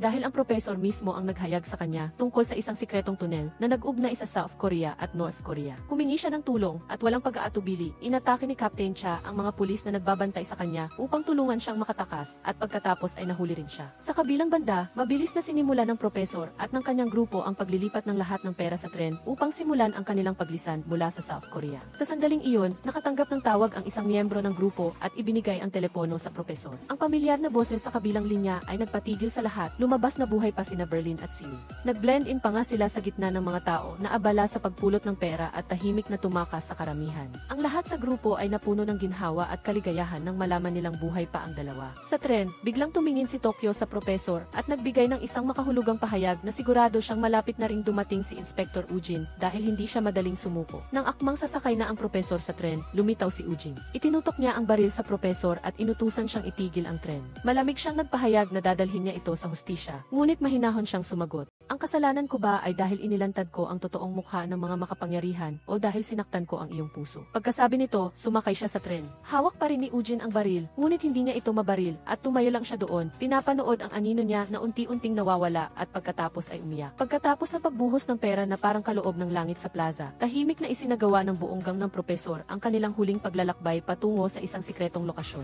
Isang lugar kung saan nabigo ang satellite signal at nag-freeze ang heat. Dahil dito, nalito ang pulisya at media, ngunit wala silang nakuhang anumang palatandaan. Gayunpaman, ang nakapagpatigil sa buong mundo sa loob ng 5 segundo ay ang insidente ng pagpapalabas ng higit sa $300 milyon sa loob ng 3 araw sa liwanag ng araw. Agad na nagbukas ng investigasyon ang mga otoridad at sinundan ang bawat serial number na nakalimbag sa mga bumagsak na banknote. Pagkatapos ng masusing pagsubok at pagsusuri sa bawat maliit na detalye, dumating sila sa konklusyon na ang pera ay hindi iligal na inimprenta kundi direktang naugnay sa Inter-Korean Summit. Ito ay isang planong inihanda upang iligtas ang mga kumpanya sa North Korea na nasa bingit ng pagkalugi. Ngayon, kailangang humarap ni Congressman Kim Sang-man sa publiko, magpaliwanag at subukang itago ang kanyang pagkakasala. Si Inspector Eugene, sa kabilang banda, ay inimbestigahan sa loob ng 1 taon. Lahat ay sinuri upang malaman kung nakipagsabuatan siya sa gang ng mga kriminal. Isang international lawyer ang biglang lumitaw. Nag-anunsyo na ipagtatanggol niya siya ng libre dahil may nagbayad na. Pagkatapos umuwi ni Eugene, naghanap siya sa mga lumang larawan at napako ang tingin niya sa larawan ng isang nayon sa tabing dagat kung saan sila nangako ng propesor na pupunta silang magkasama. Hindi nag-atubili, nag-book siya ng flight at lumipad sa lugar na nasa larawan. Nang makarating siya sa lugar na iyon, nagsimula siyang maglakad-lakad, naghahanap ng isang coffee shop. Pagkatapos ay nangyari ang isang himala, lumitaw ang propesor at inanyayahan siya sa kanyang maliit na coffee shop. Kahit wala na ang baril o posas, mayroon pa ring hindi maalis sa kanyang mga mata. Samantala, malumanay na binanggit ng propesor ang isang bagong plano. Sabi niya, sa pagkakataong ito ay magiging isang plano na sapat upang muling isulat ang kasaysayan ng mundo ng krimen. Dito nagtatapos ang serye. Nawas ay maging malakas kayong lahat para suportahan ang aming team. Maraming salamat sa inyong lahat at magkita-kita tayo sa susunod na serye. Ngayon, paalam at magkita-kita tayong muli. Paalam!